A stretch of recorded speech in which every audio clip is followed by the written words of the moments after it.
ವಿಜಯಪುರ ಜಿಲ್ಲೆಯ ಇಂಡಿ ತಾಲೂಕಿನ ಹಂಜಗಿಯವರು. ಇವರು ನಾಡಿನ ಸಂವೇದನಾಶೀಲ ಕಥೆಗಾರ, ಕಾದಂಬರಿಕಾರ, ಪ್ರವಾಸ ಕಥನಕಾರ, ಕವಿ, ಪ್ರಬಂಧಕಾರ, ವಿಮರ್ಶಕ, ಅನುವಾದಕ, ಚಿಂತಕ, ಜಾನಪದ ವಿದ್ವಾಂಸ ಹಾಗೂ ಸಂಶೋಧಕರಾಗಿದ್ದಾರೆ. ಇವರು ಗುಲ್ಬರ್ಗಾ ವಿಶ್ವವಿದ್ಯಾನಿಲಯದಿಂದ MA, MPhil, PhD ಪದವಿ, ರಾಣಿ ಚೆನ್ನಮ್ಮ ವಿಶ್ವವಿದ್ಯಾಲಯದಿಂದ ಅಂಬೇಡ್ಕರ್ ಚಿಂತನೆಯ ಅಧ್ಯಯನಾತ್ಮಕ ಲೇಖನಗಳ ಕುರಿತು D.Litt ಪದವಿಯನ್ನು ಪಡೆದುಕೊಂಡಿದ್ದಾರೆ. ಗುಲ್ಬರ್ಗಾ ವಿಶ್ವವಿದ್ಯಾಲಯದ ಕನ್ನಡ ಅಧ್ಯಯನ ಸಂಸ್ಥೆಯ ನಿರ್ದೇಶಕರಲ್ಲದೆ ಪಾಳಿ ಮತ್ತು ಬೌದ್ಧ ಅಧ್ಯಯನ ಸಂಸ್ಥೆಯ ಜೊತೆಗೆ ಪ್ರಸಾರಾಂಗದ ನಿರ್ದೇಶಕರಾಗಿ ಸೇವೆ ಸಲ್ಲಿಸಿದ್ದಾರೆ. ಪ್ರಸ್ತುತ ಗುಲ್ಬರ್ಗಾ ವಿಶ್ವವಿದ್ಯಾಲಯದ ಕಲಾನಿಕಾಯದ ಡೀನರಾಗಿ ವಿದ್ಯಾ ವಿಷಯಕ ಪರಿಷತ್ತಿನ ಸದಸ್ಯರಾಗಿದ್ದಾರೆ. BR ಅಂಬೇಡ್ಕರ್ ಅಧ್ಯಯನ ಹಾಗೂ ಸಂಶೋಧನಾ ಸಂಸ್ಥೆಯ ನಿರ್ದೇಶಕರಾಗಿ ಕರ್ನಾಟಕ ವಿಶ್ವವಿದ್ಯಾಲಯದ ಮೌಲ್ಯಮಾಪನ ಕುಲಸಚಿವರಾಗಿಯೂ ಆಡಳಿತದ ಅನುಭವ ಹೊಂದಿದ್ದಾರೆ. ಅಂಬೇಡ್ಕರ್ ಭಾರತ, ಅಂಬೇಡ್ಕರ್ ಸಂವೇದನೆ, ಅಂಬೇಡ್ಕರ್ ಕಥನ, ದಲಿತ ಲೋಕ, ಅಂಬೇಡ್ಕರ್ ಪುಸ್ತಕ ಪ್ರೀತಿ, ಅವೈದಿಕ ಚಿಂತನೆ, ಅಂಬೇಡ್ಕರ್ ವಾಚಿಕೆ, ಜೀವಪರ ಚಿಂತನೆ, ಸಂಸ್ಕೃತಿ ಸಂಕ್ರಮಣ, ಅಂಬೇಡ್ಕರ್ ಮತ್ತು ಎಲ್ಲರ ಅಂಬೇಡ್ಕರ್, ಅಂಬೇಡ್ಕರ್ ಓದು, ಡಾಕ್ಟರ್ BR ಅಂಬೇಡ್ಕರ್ ಧರ್ಮಚರಿತ್ರೆ ಮುಂತಾದ 30ಕ್ಕೂ ಹೆಚ್ಚು ಅಂಬೇಡ್ಕರ್ ಕೃತಿಗಳನ್ನು ರಚಿಸಿದ್ದಾರೆ. ಚೆಮ್ಮಾವುಗೆ, ಬೆತ್ತಲಾದ ಚಂದ್ರ, ಕರುಳರಿವ పొత్తు, ಮಾದನ ಕರೆಂಟ್ ಕತಂತ್ರ, ಅನೇಕಲವ್ಯ, ದೇವರ ಧಮ್ಮ, ಕೋಳಿ ಕಾಲಿಗೆ ಗೆಜ್ಜೆ ಇವರ ಕಥಾ ಸಂಕಲನಗಳು. ಬಯಲೆಂಬೋ ಬಯಲು, ಮಹಾಬಿಂದು, ಮಹಾಯಾನ, ರಮಾಬಾಯಿ ಅನುಸಜನ ಇವರ ಪ್ರಸಿದ್ಧ ಕಾದಂಬರಿಗಳು. ಇವರು ಜಾನಪದ ಕ್ಷೇತ್ರದಲ್ಲಿ ಅಪಾರ ಸಾಧನೆಯನ್ನು ಮಾಡಿದ್ದಾರೆ. ಹೈದರಾಬಾದ್ ಕರ್ನಾಟಕ ಜಾನಪದ ಪ್ರದರ್ಶನ ಕಲೆಗಳು, ಸಮಾಜೋ ಜಾನಪದ, ಜಾನಪದ ಜ್ಞಾನ ವಿಜ್ಞಾನ, ಕನ್ನಡ ಜಾನಪದ ಶಾಸ್ತ್ರ, ಜಾನಪದ ಸಿಂಗಾರ, ಜಾನಪದ ಆಯಾಮಗಳು, ದಲಿತ ಜಾನಪದ, ಕರ್ನಾಟಕ ದಲಿತ ಜಾನಪದ ವಿದ್ವಾಂಸರು, ಕಲ್ಯಾಣ ಕರ್ನಾಟಕದ ಜಾನಪದ ವಿದ್ವಾಂಸರು ಈ ಮುಂತಾಗಿ 15ಕ್ಕೂ ಹೆಚ್ಚು ಜಾನಪದ ಕೃತಿಗಳನ್ನು ರಚನೆ ಮಾಡಿರುತ್ತಾರೆ. ಬಾಬಾ ಸಾಹೇಬರೆಡೆಗೆ, ಖರ್ಗೆ ಜೀವನ ಕಥನ, ಅಂಬೇಡ್ಕರ್ ಫಸಲು, ಪೆರಿಯಾರ್, ಕುಮಾರ ಕಕ್ಕಯ್ಯ, ಪೋಳ, ಶಾಹು ಮಹಾರಾಜ, B ಶ್ಯಾಮಸುಂದರ್ ಜೀವನ ಕಥನ, B ಶ್ಯಾಮಸುಂದರ್ ವಾಚಿಕೆ ಹೀಗೆ 15ಕ್ಕೂ ಹೆಚ್ಚು ಜೀವನ ಕಥನಗಳನ್ನು ರಚಿಸಿದ್ದಾರೆ. ಇವರಿಗೆ ಅನೇಕ ಪ್ರಶಸ್ತಿಗಳು ಸಂದಿವೆ. ಅಂಬೇಡ್ಕರ್ ಭಾರತ ಕೃತಿಗೆ ಕರ್ನಾಟಕ ಸಾಹಿತ್ಯ ಅಕಾಡೆಮಿ ಪ್ರಶಸ್ತಿ, ಬಯಲೆಂಬೋ ಬಯಲು ಬಯೋಪಿಕ್ ಕಾದಂಬರಿಗೆ ಕರ್ನಾಟಕ ಸಾಹಿತ್ಯ ಅಕಾಡೆಮಿ ಪ್ರಶಸ್ತಿ, ದಲಿತ ಅಸ್ಮಿತೆ ಕೃತಿಗೆ ರಾಜಲಕ್ಷ್ಮಿ ಬರಗೂರು ಪ್ರಶಸ್ತಿ, ಗಳಗನಾಥ ಹಾಗೂ ನಾಶ್ರೀ ರಾಜ ಪುರೋಹಿತ ಪ್ರತಿಷ್ಠಾನದಿಂದ ಪುಸ್ತಕ ಸಂಶೋಧನಾ ಪ್ರಶಸ್ತಿ, ಅಂಬೇಡ್ಕರ್ ಮತ್ತು ಕೃತಿಗೆ ಮೂಡಬಿದಿರೆಯ ಶಿವರಾಮ ಕಾರಂತರ ಪ್ರತಿಷ್ಠಾನದಿಂದ ಪುಸ್ತಕ ಬಹುಮಾನ, ನೆಲದ ಮಾತು ಶೂದ್ರ ಶ್ರೀನಿವಾಸ ಪ್ರತಿಷ್ಠಾನದ ಡಾಕ್ಟರ್ ಸಿದ್ದಲಿಂಗಯ್ಯ ವೈಚಾರಿಕ ಪ್ರಶಸ್ತಿ, ದಲಿತಾಂತರಂಗ, ನೀರ ನೆಳಲು ಕೃತಿಗಳಿಗೆ ಗುಲ್ಬರ್ಗಾ ವಿಶ್ವವಿದ್ಯಾಲಯದ ರಾಜ್ಯೋತ್ಸವ ಪ್ರಶಸ್ತಿ, ದಲಿತ ಲೋಕ ಅಂಬೇಡ್ಕರ್ ಪುಸ್ತಕ ಪ್ರೀತಿ ಕೃತಿಗಳಿಗೆ ಕನ್ನಡ ಸಾಹಿತ್ಯ ಪರಿಷತ್ತಿನ L ಬಸವರಾಜು ದತ್ತಿ ಪ್ರಶಸ್ತಿ, ಮಾದನ ಕರೆಂಟ್ ಕತಂತ್ರ, ಕೋಳಿ ಕಾಲಿಗೆ ಗೆಜ್ಜೆ ಕಥಾ ಸಂಕಲನಗಳಿಗೆ ಕನ್ನಡ ನಾಡು ಓದುಗರ ವೇದಿಕೆ ಪ್ರಶಸ್ತಿಗಳು ಸಂದಿವೆ. ಇವರಿಗೆ ಜಾನಪದ ಪ್ರಶಸ್ತಿಗಳು ಸಂದಿವೆ. ಸಮಾಜೋ ಜಾನಪದ ಕೃತಿಗೆ ಕರ್ನಾಟಕ ಜಾನಪದ ಹಾಗೂ ಯಕ್ಷಗಾನ ಅಕಾಡೆಮಿ ಪ್ರಶಸ್ತಿ, ಜಾನಪದ ಜ್ಞಾನ ವಿಜ್ಞಾನ ಕೃತಿಗೆ ಕರ್ನಾಟಕ ಜಾನಪದ ಅಕಾಡೆಮಿ ಪ್ರಶಸ್ತಿ, ಕನ್ನಡ ಜಾನಪದ ಶಾಸ್ತ್ರ ಕೃತಿಗೆ ಸೂಗಯ್ಯ ಹಿರೇಮಠ ಸಗರನಾಡಿನ ಜಾನಪದ ಪ್ರಶಸ್ತಿ, ಅಖಿಲ ಭಾರತ ಶರಣ ಸಾಹಿತ್ಯ ಪರಿಷತ್ತಿನ ಗೊರುಚ ಜಾನಪದ ಪ್ರಶಸ್ತಿ, ಸಿಂದಗಿಯ ನೆಲೆ ಪ್ರಕಾಶನ ದೇಶಿ ಸಮ್ಮಾನ, ಕರ್ನಾಟಕ ಸರ್ಕಾರದ ಜಾನಪದ ಅಕಾಡೆಮಿಯ ಡಾಕ್ಟರ್ BS ಗದ್ಗಿಮಠ ಜಾನಪದ ತಜ್ಞ ಪ್ರಶಸ್ತಿಗಳು ಲಭಿಸಿವೆ. ಸಮ್ಮೇಳನಾಧ್ಯಕ್ಷ ಗೌರವಗಳು. ವಿಜಯಪುರ ಜಿಲ್ಲೆಯ ಸಿಂದಗಿಯಲ್ಲಿ 2 ದಿನಗಳ ಕಾಲ ನಡೆದ ಜಿಲ್ಲಾ ಪ್ರಥಮ ದಲಿತ ಸಾಹಿತ್ಯ ಸಮ್ಮೇಳನದ ಸರ್ವಾಧ್ಯಕ್ಷ ಗೌರವ, ವಿಜಯಪುರ ಜಿಲ್ಲೆಯ ಇಂಡಿ ತಾಲೂಕಿನ ಲಚ್ಚಾಣದಲ್ಲಿ ನಡೆದ ತಾಲೂಕಾ ಕನ್ನಡ ಸಾಹಿತ್ಯ ಸಮ್ಮೇಳನದ ಗೌರವಾಧ್ಯಕ್ಷ ಗೌರವ, ಬೀದರ ಜಿಲ್ಲೆಯ ಬಸವ ಕಲ್ಯಾಣದ ಉರಿಲಿಂಗ ಪೆದ್ದಿ ಮಠ ಬೇಲೂರು ಹಾಗೂ ಕನ್ನಡ ಮತ್ತು ಸಂಸ್ಕೃತಿ ಇಲಾಖೆ ಬೆಂಗಳೂರು ಇವುಗಳ ಸಂಯುಕ್ತಾಶ್ರಯದಲ್ಲಿ 2 ದಿನಗಳ ಕಾಲ ಜರುಗಿದ ಸಂವಿಧಾನ ರಕ್ಷಣಾ ಪ್ರಥಮ ಸಮ್ಮೇಳನದ ಸರ್ವಾಧ್ಯಕ್ಷ ಗೌರವಗಳು ಪ್ರಾಪ್ತವಾಗಿವೆ. ವಿಶೇಷವೆಂದರೆ ವಿಜಯಪುರದಲ್ಲಿ ಜರುಗಿದ 10ನೆಯ ಅಖಿಲ ಭಾರತ ದಲಿತ ಸಾಹಿತ್ಯ ಸಮ್ಮೇಳನದ ಸರ್ವಾಧ್ಯಕ್ಷ ಗೌರವ ಕೂಡ ಇವರಿಗೆ ಸಂದಿದೆ. ಇದಲ್ಲದೆ ಇವರು ಇಂಗ್ಲೆಂಡ್, ಐರ್ಲೆಂಡ್, ಆಸ್ಟ್ರೇಲಿಯಾ, ಥೈಲ್ಯಾಂಡ್ ವಿದೇಶ ಪ್ರವಾಸಗಳನ್ನು ಕೈಗೊಂಡಿದ್ದಾರೆ. ತಮಗೆ ಆಧಾರದ ಸ್ವಾಗತಗಳು ಸರ್. ಧನ್ಯವಾದಗಳು. ಜೈ ಭೀಮ್, ವಂದನೆಗಳು.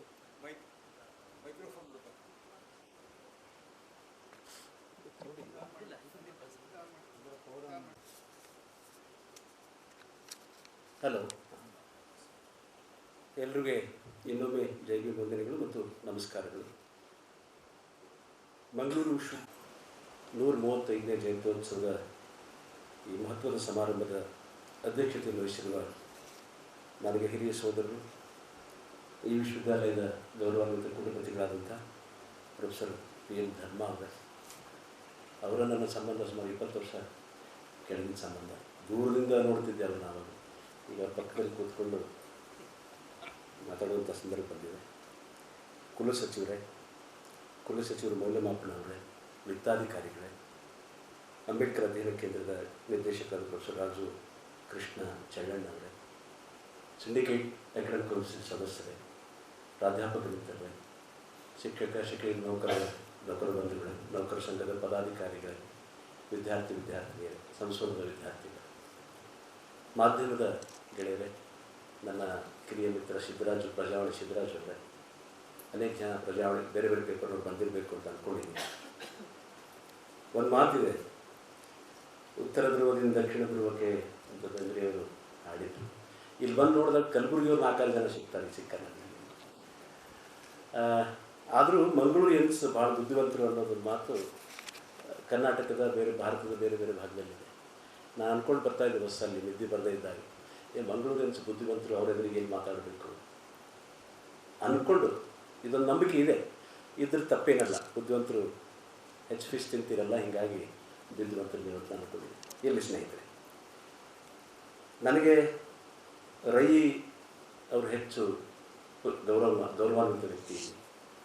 ನನ್ನ ಹೊಂಗಳಿ ಸೋಮಣ್ಣ, ಧನಂಜಯ್, ನನಗೆ ಕನ್ನಡದ ಅಧ್ಯಾಪಕರೆಲ್ಲ ಪರಿಚಯ ಇದ್ದಾರೆ. ನನ್ನ ಕಲಬುರಗಿಯವರು 4 ಜನ ಮುಖ ಕಾಣಿಸ್ತಾ ಇದ್ದಾರೆ, ಭಾಳ ಸಂತೋಷ. ಒಂದೇ ಮಾತು, ರಾಜು ಅವ್ರು ಫೋನ್ ಮಾಡಿದಾಗ ಕುಲಪತಿಗಳು ಗಮನಕ್ಕೆ ತಂದಿದ್ದೀರಾ ಅಂತ ಕೇಳಿದೆ. ಇಲ್ಲ ಸರ್, ತಂದಿದ್ದೀನಿ. ಆಯಿತು, ಬರ್ತೀವಿ. ಇಲ್ಲಿ ಬಂದಿದ್ದೀನಿ, ಮೆದುರಿಗೆ ನಿಂತಿದ್ದೇನೆ. ನಾನು ಸಾಹಿತ್ಯದ ವಿದ್ಯಾರ್ಥಿ, ರಾಜ್ಯಶಾಸ್ತ್ರದ ವಿದ್ವಾಂಸರೊಬ್ಬರು ಕುಲಪತಿಗಳಾಗಿ ಅಂಬೇಡ್ಕರ್ ಅವ್ರನ್ನ ಆಳವಾಗಿ ಅಧ್ಯಯನ ಮಾಡಿದಂಥವರು ವೇದಿಕೆಯಲ್ಲಿ ಇರಬೇಕಾದ್ರೆ ನಾನು ಭಾಳ ಎಚ್ಚರಿಕೆಯಿಂದ ಮಾತಾಡಬೇಕಾಗ್ತದೆ. ಸೊ ಆ ಹಿನ್ನೆಲೆಯಲ್ಲಿ ನನ್ನ ಸ್ಕೂಲ್ ಆಫ್ ಥಾಟ್ ಏನಿದೆ, ನಾನು 40 ವರ್ಷಗಳ ಕಾಲ ಏನು ಓದಿದ್ದೀನಿ about Baba Saheb Ambedkar, what I read, ಅದನ್ನು ತಮ್ಮ ಎದುರಿಗೆ ನೀವೆಲ್ಲರೂ ನಾನೇ ಬುದ್ಧಿವಂತ ಅನ್ನೋ ಮನೋಭಾವನೆಯನ್ನು ಮಾತಾಡ್ತಾ ಇಲ್ಲ. ಇದೊಂದು ರೀತಿ ಎಲ್ಲರಿಗೂ ಗೊತ್ತಿರೋ ವಿಷಯನೇ. ಈ ಒಂದು ವೇದಿಕೆ ಮೇಲೆ ನಿಂತು ಮಾತಾಡುವಾಗ ನಾನೊಬ್ಬ ಸ್ಪೀಕರ್ ಆಗಿ ನಿಮ್ಮ ಎದುರಿಗೆ ನಿಂತಿದ್ದೇನೆ.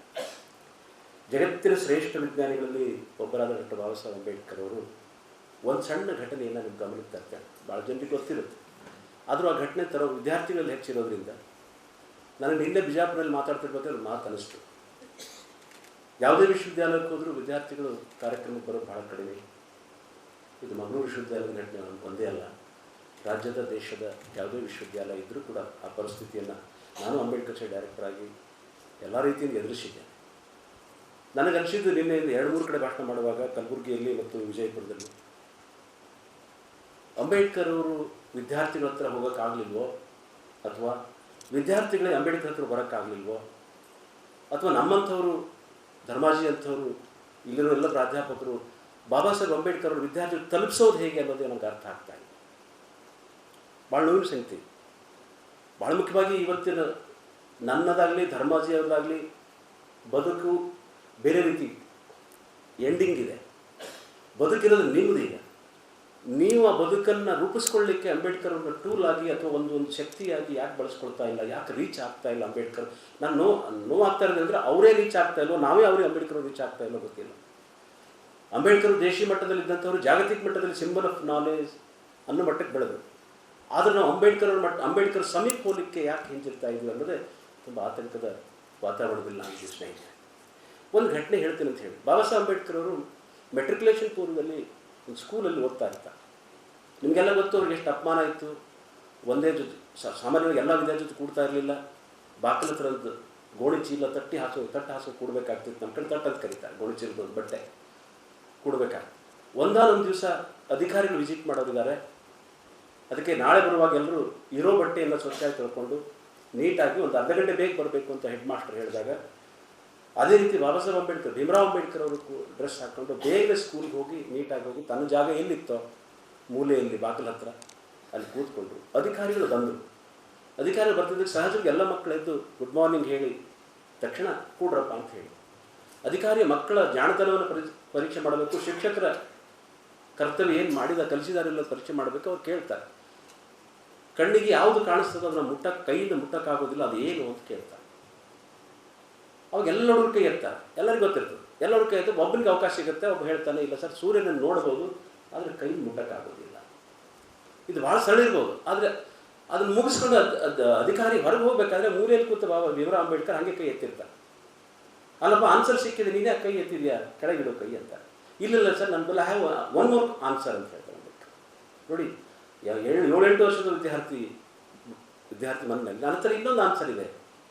ಅವಾಗ ಆಶ್ಚರ್ಯ ಏನು ಆನ್ಸರ್ನ ಹೇಳೋದಾಗ ಅವರು ವಿಂಡೋ ಕಡೆ ಕೈ ಮಾಡಿ, ನೋಡಿ ಇಲ್ಲಿ ಹೊರಗಡೆ ಕಂಪೌಂಡಲ್ಲಿ ನೀರಿನ ಮಡಿಕೆ ಇದೆ, ಮಣ್ಣಿನ ಮಡಿಕೆ ಇದೆ, ನೀರು ಎಲ್ಲರಿಗೂ ಕುಡಿ ನೀರಿಟ್ಟಿದ್ದಾರೆ. ಆ ಮಣ್ಣಿನ ಮಡಿಕೆಯನ್ನು ನಾನು ಕಣ್ಣಿಗೆ ನೋಡ್ಬೋದು, ಇವನ ಕೈಗೆ ಮುಟ್ಟಕ್ಕಾಗೋದಿಲ್ಲ ಅನ್ನೋ ಮಾತು ಬಾಬಾ ಸಾಹೇಬ್ ಅಂಬೇಡ್ಕರ್ ಅವತ್ತು ಹೇಳ್ತಾರೆ. ಅಂದರೆ ಈ ದೇಶದ ಜಾತಿ ವ್ಯವಸ್ಥೆ ಕರಾಳ ಅನುಭವವನ್ನು ಅಂಬೇಡ್ಕರ್ ಬಾಲ್ಯದಲ್ಲೇ ಹಾಗೆ ಹೇಳೋ ಮೂಲಕ ತನ್ನ ತೀಕ್ಷ್ಣ ಸ್ವಭಾವವನ್ನು ಏನು, ಸಾಮಾಜಿಕ ಸಮಸ್ಯೆ ಎಂಥದ್ದು, ಎಂಥ ಗಂಭೀರವಾಗಿತ್ತು ಅನ್ನೋದನ್ನು ಬಾಲಕ ಅಂಬೇಡ್ಕರ್ಗೆ ಅರ್ಥ ಆಗಿತ್ತು. ಬಾಲಕ ಅಂಬೇಡ್ಕರ್ ಆ ರೀತಿ ಈ ದೇಶದ ಒಂದು ಪ್ರಶ್ನೆಗೆ 2 ಉತ್ತರಗಳು ಕಂಡುಕೊಳ್ಳುವ ಶಕ್ತಿ ಅವತ್ತೇ ಅಂಬೇಡ್ಕರ್ ಅವರಿಗಿತ್ತು ಅನ್ನೋದನ್ನು ಭಾಳ ಮುಖ್ಯವಾಗಿ ನಾವು ಗಮನಿಸಬೇಕು ಸ್ನೇಹಿತರೆ. ನಾವಿವತ್ತರ ಏನೆಲ್ಲ ಬೆನಿಫಿಷರೀಸ್ ಇದ್ದೀವಿ, ಬೆನಿಫಿಷರೀಸ್ ನಾಟ್ ಓನ್ಲಿ ಧರ್ಮ ಆ್ಯಂಡ್ ಪೋತ ಆ್ಯಂಡ್ ಅಲ್ಲ ದೇವೇಂದ್ರ ಇಷ್ಟೇ ಅಲ್ಲ, ಬೆನಿಫಿಷರಿ ಯಾರು ಇಂಡಿಯಾದಾಗ ಇದ್ದೀವಿ ಎಲ್ಲರೂ ಅಂಬೇಡ್ಕರ್ ಅವ್ರ ಬೆನಿಫಿಷರಿ ಇದ್ದೀವಿ. ಇಂಡಿಯಾದಾಗ ಯಾರು ಭಾರತದಲ್ಲಿ ಹುಟ್ಟುತ್ತೀವಿ, ಯಾರು ಹುಟ್ಟಿದ್ದೀವಿ, ಯಾರು ಬದುಕ್ತಾ ಇದ್ದೀವಿ, ನಾವೆಲ್ಲರೂ ಅಂಬೇಡ್ಕರ್ ಅವರ ಬೆನಿಫಿಷರಿ. ದುರಾದೃಷ್ಟವಶಾತ್ ನಿನ್ನೆ ಟ್ರೈನ್ನ ಬರುವಾಗ ಬೆಂಗಳೂರಿಗೆ ಕಲಬುರಗಿ ಟು ಬಿಜಾಪುರ ಬರುವಾಗ 3rd ಜೆಂಡರ್ ಸಿಕ್ಕಿದ್ದ ಸರ್. ನಾನು ಟೀ ಕುಡಿಸ್ದ, ನೀವು ವಿದ್ವಾಂಸರು ಇದ್ದೀರಿ ಬರೀ ನನ್ನ ಜೊತೆ, ನೀವು ಕಾದಂಬರಿ ಓದಿದ್ದೀರಿ. ಟೀ ಕುಡಿಸುವಾಗ ಅವನು ಕಂಬಾರವನು, ಅವನಿಗೆ ಕಂಬಾರ್ ಕಮ್ಯುನಿಟಿ ಅವ್ರು ಬೈತಾರಂತೆ, ಅದೇ ನೀ ಕಂಬಾರವನಾಗಿ ನೀನು ಅಂಬೇಡ್ಕರ್ ಜಯಂತಿ ಯಾಕೆ ಮಾಡ್ತೀಯ, ಅಂಬೇಡ್ಕರ್ ಬಗ್ಗೆ ಯಾಕೆ ಮಾತಾಡ್ತೀಯ ಅಂತ. ಭಾಳ ನೋವಿನ ಸಂಗತಿ. ಕುಂಬಾರ ಅಂಬೇಡ್ಕರ್ ಬೇಡ, ಬ್ರಾಹ್ಮಣಗೆ ಅಂಬೇಡ್ಕರ್ ಬೇಡ, ಇನ್ಯಾರಿಗೂ ಅಂಬೇಡ್ಕರ್ ಬೇಡ ಅಂದರೆ ಹೇಗೆ? ಅಂಬೇಡ್ಕರ್ ಸಂವಿಧಾನ ಕೇವಲ ಅಸ್ಪೃಶ್ಯವಾಗಿ ಬರಲಿರಲ್ಲ, ಅಂಬೇಡ್ಕರ್ ಸಂವಿಧಾನ ಭಾರತದ ಪ್ರಜೆಗಳಿಗಾಗಿ ಬರೋದು. ಹಾಗೆ ಒಂದು ವೇಳೆ ತನ್ನ ಓನ್ ಕಮ್ಯುನಿಟಿಗಾಗಿ ಬರೆದಿದ್ದರೆ ಅಂಬೇಡ್ಕರ್ ಇಷ್ಟು ಜೀವಂತವಾಗಿರಲಿಕ್ಕೆ ಸಾಧ್ಯ ಇರಲಿಲ್ಲ, ಅಥವಾ ಸಿಂಬಲ್ ಆಫ್ ನಾಲೆಜ್ ಆಗಲಿಕ್ಕೆ ಸಾಧ್ಯ ಇರಲಿಲ್ಲ. ಆ ಕಾರಣಕ್ಕೆ ಅಂದರೆ ದಿನನಿತ್ಯ ಅಂಬೇಡ್ಕರ್ ಅವರು ಅಪಮಾನಕ್ಕೊಳಗಾಗ್ತಾ ಇದ್ದಾರೆ. ಹುಟ್ಟಿನಿಂದ ಸಾಯುವವರೆಗೂ ಅಪಮಾನಕ್ಕೊಳಗಾದರು, ಸತ್ತ ಮೇಲೆಗೂ ಅಪಮಾನಕ್ಕೊಳಗಾಗ್ತಾರೆ. ಆದರೆ ಒಂದು ಮಾತು ನೆನಪಿಟ್ಟು ವಿದ್ಯಾರ್ಥಿಗಳೇ, ಜೀವಂತಿದ್ದ ಅಂಬೇಡ್ಕರ್ಗಿಂತ ಸತ್ತ ಅಂಬೇಡ್ಕರ್ ತುಂಬ ಸ್ಟ್ರಾಂಗ್ ಅನ್ನೋದನ್ನು ಭಾಳ ಮುಖ್ಯವಾಗಿ ಅರ್ಥ ಮಾಡ್ಕೊಳ್ಬೇಕು. ಸತ್ತ ಅಂಬೇಡ್ಕರ್ ತುಂಬ ಸ್ಟ್ರಾಂಗ್. ಸೊ ಆ ಹಿನ್ನೆಲೆಯಲ್ಲಿ ಈ ನೆಲೆ ಆಲೋಚನೆ ಮಾಡ್ತಾ ಹೋಗಬೇಕಾದ್ರೆ ಬಾಬಾ ಸಾಹೇಬ್ ಅಂಬೇಡ್ಕರ್ ಕುಟುಂಬ ಭಾರತಕ್ಕೆ ದೊಡ್ಡ ಅಡಿಗಲ್ಲಾಗೋಯ್ತು. ಏನು ಬುನಾದಿ ಹಾಕ್ತೀವಲ್ಲ, ಆಧುನಿಕ ಭಾರತ, ಗಾಂಧಿ ಬದುಕಿದ್ದಾಗ ಈ ದೇಶ ಗಾಂಧಿ ಯುಗವಾಗಿತ್ತು. After death of Gandhi death ಆದಮೇಲೆ, ಸಂವಿಧಾನ ಬಂದ ಮೇಲೆ, ಸಂವಿಧಾನದ ಭದ್ರ ಬುನಾದಿ ಬಾಬಾ ಸಾಹೇಬ್ ಅಂಬೇಡ್ಕರ್ ಕುಟುಂಬ ಆದಮೇಲೆ ಬಾಬಾ ಸಾಹೇಬರ ಯುಗ ಇದು ಅಂಬೇಡ್ಕರ್ ಯುಗ ಅಂತ ನಾವು ಕರಿತೀವಿ.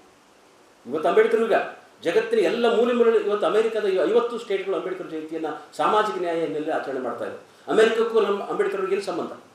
ಆದರೆ ದುರಾದೃಷ್ಟಿಯಲ್ಲಿ ದಲಿತರಾದ ಅಸ್ಪೃಶ್ಯ ಜಾತಿಗಳು ಮಾತ್ರ ಅಂಬೇಡ್ಕರ್ ಅವ್ರ ಜಯಂತಿಯನ್ನು ಆಚರಣೆ ಮಾಡುವಂಥ ಪರಿಸ್ಥಿತಿ ಬಂದಿಲ್ಲ.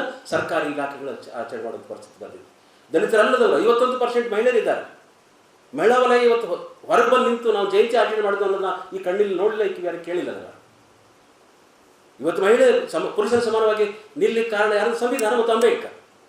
ಆದರೆ ದುರಾದೃಷ್ಟ, ಆ ಮಹಿಳೆಯರು ಇವತ್ತು ಸಂವಿಧಾನಕ್ಕೆ ಏನಾದರೂ ಅಪಾಯ ಆದಾಗ, ಸಂವಿಧಾನವನ್ನು ಯಾರು ಸುಟ್ಟಾಗ, ಯಾರು ಬಹಿಷ್ಕರಿಸಿದಾಗ ಒಬ್ಬ ಮಹಿಳೆಯು ಪ್ರಶ್ನೆ ಮಾಡೋದಿಲ್ಲ ಅನ್ನೋದು ಭಾಳ ನೋವಿನ ಸಂಗತಿ ಅಂತಕ್ಕಂಥ. ಸೊ ಈ ಹಿನ್ನೆಲೆ ಅಂಬೇಡ್ಕರ್ ಅವರ ಬಾಲ್ಯದ ಇನ್ನೊಂದು ಸಣ್ಣ ಘಟನೆಯನ್ನು ನಿಮ್ಮ ಎದುರಿಗೆ ಇಡಬೇಕಾಗಿದೆ. ಮೆಟ್ರಿಕ್ಯುಲೇಷನ್ ಅಂಬೇಡ್ಕರ್ ಪಾಸ್ ಆಗ್ತಾರೆ. ದೇಶದ ಮಟ್ಟದಲ್ಲಿ ನಿಮ್ನ ವರ್ಗದ ಅಥವಾ ಅಸ್ಪೃಶ್ಯ ವರ್ಗದ ಒಬ್ಬ ವ್ಯಕ್ತಿ ಮೆಟ್ರಿಕ್ಯುಲೇಷನ್ ಪಾಸ್ ಆಗಿ ಅವರು ಕೇಳುಸ್ಕರ್ ಮತ್ತು ಎಸ್ ಕೆ ಭೋಲೆ ಅವರು ಅವ್ರಿಗೆ ಸನ್ಮಾನ ಮಾಡಿಕ್ಕೆ ಬರ್ತಾರೆ.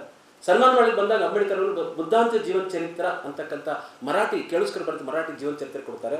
ಅಲ್ಲಿ ಅಂಬೇಡ್ಕರ್ ಅವರಿಗೆ ಬುದ್ಧನ ಪ್ರವೇಶ ಆಗ, ಅಲ್ಲಿಂದ ಬುದ್ಧನ ಪ್ರವೇಶ ಆದ ಕಾಣಿಕೆಯಾಗಿ ಸಿಕ್ಕ ಪುಸ್ತಕದ ಮೂಲಕ ಅವರು ಓದಿ ದೊಡ್ಡವರಾಗ್ತಾರೆ. ಮುಂದೆ ಭಾರತಕ್ಕೆ ಬೌದ್ಧ ಧರ್ಮವನ್ನು ತರಲಿಕ್ಕೆ ಆ ಪುಸ್ತಕ ಕಾರಣ ಆಗ್ತದೆ ಅಂತಕ್ಕಂಥ. ನೋಡಿ, ವಿದೇಶಕ್ಕೆ ಹೋಗಬೇಕಾದ್ರೆ ಅಂಬೇಡ್ಕರ್ ಸಣ್ಣದು ಇಂಟರ್ವ್ಯೂ ಅಟೆಂಡ್ ಮಾಡ್ತಾರೆ. ವಿದ್ಯಾರ್ಥಿಗಳು ಗಮನಿಸಬೇಕು ದಯವಿಟ್ಟು. ಒಂದು ವಿಶ್ವವಿದ್ಯಾಲಯ ಸರ್ಕಾರ ಇಷ್ಟೆಲ್ಲ ಖರ್ಚು ಮಾಡ್ತದೆ. ಇವತ್ತು ನಾನು SLC ಆರ್ಡಿನರಿ ವಿದ್ಯಾರ್ಥಿ. ನನ್ನದೇ ಒಂದು ಘಟನೆ ಹೇಳ್ಬಿಟ್ಟು ಮುಂದೆ ಹೋಗಿ ಧರ್ಮ ಸರ್ ಪರ್ಮಿಷನ್ ಕೊಟ್ಟರೆ, ನಮ್ಮ ತಂದೆಗೆ ನಾವು 13 ಜನ ಮಕ್ಕಳು, 6 ಗಂಡು 7 ಗಂಡು 6 ಹೆಣ್ಣು. ನಮ್ಮ ತಂದೆ ಇಷ್ಟೇ ಹೇಳ್ತಾ ಇದ್ರು, ಅಂಗಡಿ ಇಟ್ಟರೆ ನಮ್ಮ ಓಣಿಗೆ ಅಂಗಡಿಗೆ ಯಾರು ಬಿಸ್ನೆಸ್ ಮಾಡೋಕ್ಕೆ ಬರ್ತಿರ್ಲಿಲ್ಲ. ಬಿಸ್ನೆಸ್ ಯಾರು ಮಾಡೋಕ್ಕೆ ಬರಲ್ಲ, ನಮ್ಮ ಗಿರಣಿಗೆ ಬರಲ್ಲ, ಅಂಗಡಿಗೆ ಬರಲ್ಲ. ಅದಕ್ಕೆ ನನ್ನ ಮಕ್ಕಳಿಗೆ ಎಲ್ಲರಿಗೂ ಶಾಲೆಗೆ ಹಾಕಬೇಕು. ನಮ್ಮ ತಂದೆ ಆ ಕಾಲಕ್ಕೆ 32ರಲ್ಲಿ 6ನೇ ತರಗತಿವರೆಗೂ ಓದಿದ್ರು. ಓದಿ ನಮ್ಗೆಲ್ಲರಿಗೂ ಶಾಲೆಗೆ ಹಾಕಿದ್ರು. ಶಾಲೆಗೆ ಹಾಕೋಕೆ ಸಾಲ ಮಾಡಿ ಸಾಲಗಾರ ಬಂದಾಗ ತಪ್ಪಿಸ್ಕೊಳ್ತಾರೆ. ಒಂದು ಸಾರಿ ನಮ್ಮ ತಂದೆ ನಾನು ಹೋಗುವಾಗ ಎದುರಿಗೆ ಊರು ಗೌಡ ಒಂದು ಸಾಹುಕಾರ ಬಂದ. ತಿಪ್ಪಣ್ಣ, ಇದೇ ಮಾತು ನಮ್ಮ ತಂದೆ ಹೆಸರು ತಿಪ್ಪಣ್ಣ. ತಿಪ್ಪಣ್ಣ, 16 ಮಕ್ಕಳು ಹಡ್ದಿದ್ದೀಯಾ? ಜೀತ ಇಟ್ಟಿದ್ರೆ ಗೌಡ್ರ ಮನೆಯಾಗ ಕುಕ್ಕಣ ಮನೆಯಾಗ ಕ್ವಿಂಟಲ್ ಜೋಳ ಸಿಗ್ತಿದ್ದು, ಎಮ್ಮೆ ಕಾಯ್ತಿದ್ದು, ದನ ಕಾಯ್ತಾ ಇದ್ರು. ಜೀತ ಇಡಬೇಕಯ್ಯ ಹಿಂಗೆ ಕಳ್ಳರಂಗೆ ಯಾಕೆ ಓಡಾಡ್ತಾ ಇದ್ದು ನನ್ನ ತಂದೆ ಬೈತಾ ಇದ್ದ. ನನ್ನ ತಂದೆ ಒಂದೇ ಮಾತು ಹೇಳಿದ್ರು, ನೋಡ್ರಿ ಸಾಹುಕಾರ್ರೆ, ನನ್ನ ಕಷ್ಟ ನನಗೆ ಇರಲಿ, ನನ್ನ ಕಷ್ಟ ನನ್ನ ಮಕ್ಕಳಿಗೆ ಬರಬಾರ್ದು. ನನ್ನ ಮಕ್ಕಳು ಕಿಶ ಕತ್ತರಿಸಿ ಆದರೂ ಪಟ್ಟಣ ಸೇರಿ ಬದುಕಲಿ. ಕಿಶ ಕತ್ತರಿಸಂದರೆ ಕಿಶ ಹೊಡೆಯೋದಲ್ಲ, ವಕೀಲ ಆಗೋದಂತ ನನ್ನ ತಂದೆ. ವಕೀಲ ಆಗೋದಂತ ವಕೀಲ ಅಂದರೆ ನ್ಯಾಯ ಹೇಳಿ ಬದುಕ್ತಾನಲ್ಲ ಅವನು. ಹಾಗೆ ನನ್ನ ಮಕ್ಕಳು ಕಿಶ ಕತ್ತರಿಸಿ ಆದರೂ ಬೆಂಗಳೂರು ಸಿಟಿಯಲ್ಲಿ ಬದುಕಲಿ, ನನ್ನ ಮಕ್ಕಳು ಹಳ್ಳಿಗೆ ಇರೋದು ಬೇಡ, ನನ್ನ ಕಷ್ಟ ನನಗೆ ಎಂಡಾಗಲಿ ಅಂತ ನಮ್ಮ ತಂದೆ ಹೇಳ್ತಾ ಇದ್ದೆ. ಅಕಸ್ಮಾತ್ ನನ್ನ ತಾಯಿ ತಂದೆ ತಮ್ಮ ಸುಖಕ್ಕಾಗಿ ನನಗೆ ಜೀತ ಇಟ್ಟಿದ್ರೆ ನಾನು ಈ 3 ಲಕ್ಷ ರೂಪಾಯಿ ಸ್ಯಾಲ್ರಿ ತಗೊಂಡು ನಿಮ್ಮ ಎದುರಿಗೆ ಒಬ್ಬ ಪ್ರೊಫೆಸರ್ ಆಗಿ ಬಂದು ನಿಲ್ಲಕ್ಕೆ ಸಾಧ್ಯ ಆಗ್ತಿರಲಿಲ್ಲ ಅನ್ನೋ ಮಾತ್ರ ನನಗೆ ಗಮನಕ್ಕೆ ತರ್ತಾ ಇದೆ. ಎಲ್ಲರ ಬದುಕು ಹಾಗೆ ಇದೆ. ಇಲ್ಲಿ ಬಂದವರು ಅನೇಕರ ಬದುಕು ಹಾಗೆ ಇದೆ. ನನಗಿಂತ ಕನಿಷ್ಠ ಪಡ್ತೀನಿ ಬಂದವರು ಇರ್ಬೋದು, ಇಲ್ಲ ಅಂತ ಹೇಳೋದಿಲ್ಲ. ಆದರೆ ನಾನು ಯಾವಾಗಲೂ ಇದು ನೆನಪಿಸ್ಕೊಳ್ತಾ ಇರ್ತೀನಿ. ಯಾಕೆ ಅಪ್ಪ ಅಮ್ಮ ನಾನು ಕಷ್ಟಪಟ್ಟು ಯಾಕೆ ಓದಿಸಿದ್ರು? ಅರೆ ಹೊಟ್ಟೆಯಲ್ಲಿ ನಮ್ಮನ್ನು ಯಾಕೆ ಓದಿಸಿದ್ರು? ಅವ್ರು ಓದಿಸಿದ್ರು ಅನ್ನೋ ಕಾರಣಕ್ಕಾಗಿ ಅಂಬೇಡ್ಕರ್ ಅವರು ನಮಗೆ ದಕ್ಕಿದ್ರು. ನಾವು ಅವ್ರ ಬದುಕಿನಲ್ಲಿ ಎಂಜಾಯ್ ಮಾಡ್ತಾ ಇದ್ದೀವಿ. ಸೊ ಆ ಹಿನ್ನೆಲೆಯಲ್ಲಿ ಇಂಥ ಕಷ್ಟದಲ್ಲಿ SLC ಆರ್ಡಿನರಿ ಪಾಸಾಗಿ ನಾನು ಬಂದಿದ್ದೇನೆ. ಆರ್ಡಿನರಿ ವಿದ್ಯಾರ್ಥಿಯಾಗಿ ರ್ಯಾಂಕ್ ಅವೇ ತೊಗೊಂಡು ಈ ಮಟ್ಟಕ್ಕೆ ಬರಬೇಕಾದ್ರೆ ಬಾಬಾ ಸಾಹೇಬ್ ಅಂಬೇಡ್ಕರ್ ಅವ್ರ ಕಾರಣ. ಬಾಬಾ ಸಾಹೇಬ್ ಅಂಬೇಡ್ಕರ್ ಬರದೇ ಹೋಗಿದ್ರೆ ನಾವು ಯಾರು ಇಲ್ಲಿ ಇರ್ತಿರ್ಲಿಲ್ಲ. VC ಆಗ್ತಿರಲಿಲ್ಲ, ರಿಜಿಸ್ಟರ್ ಆಗ್ತಿರಲಿಲ್ಲ, ರಿಜಿಸ್ಟರ್ ವ್ಯಾಲ್ಯೂಷನ್ ಆಗ್ತಿರಲಿಲ್ಲ, ಪ್ರೊಫೆಸರ್ ಆಗ್ತಿರಲಿಲ್ಲ. ಸೊ ಇಲ್ಲಿ ಆ ಮಾತ್ರ ಹೀಗೆ ಅಂಬೇಡ್ಕರ್ ಅವರು ಆ ಪುಸ್ತಕ ಕೊಟ್ಟಾಗ ಆ ಬುದ್ಧನನ್ನು ಅರ್ಥ ಮಾಡ್ಕೊಳ್ತಾರೆ. ಅಂಬೇಡ್ಕರ್ ಅವರು ಅಮೆರಿಕಕ್ಕೆ ಹೋಗ್ಬೇಕು. ಅಮೆರಿಕಕ್ಕೆ ಹೋಗ್ಬೇಕಂದ್ರೆ ಇಂಟರ್ವ್ಯೂ ನಡೆಯುತ್ತೆ. ಸಹಜರಾವ್ ಗಾಯಕ್ವಾಡ್ ಅವರು ಯಾರು ನಿಮ್ನ ವರ್ಗದವರು ಬೇರೆ ವಿದ್ಯಾರ್ಥಿಗಳು ಯಾರು ವಿದೇಶಕ್ಕೆ ಓದಲಿಕ್ಕೆ ಹೋಗ್ತಿಲ್ಲ, ಶಿಷ್ಯವೇತನ ಕೊಡ್ತೀನಿ ಅರ್ಜಿ ಕರೀತಾರೆ.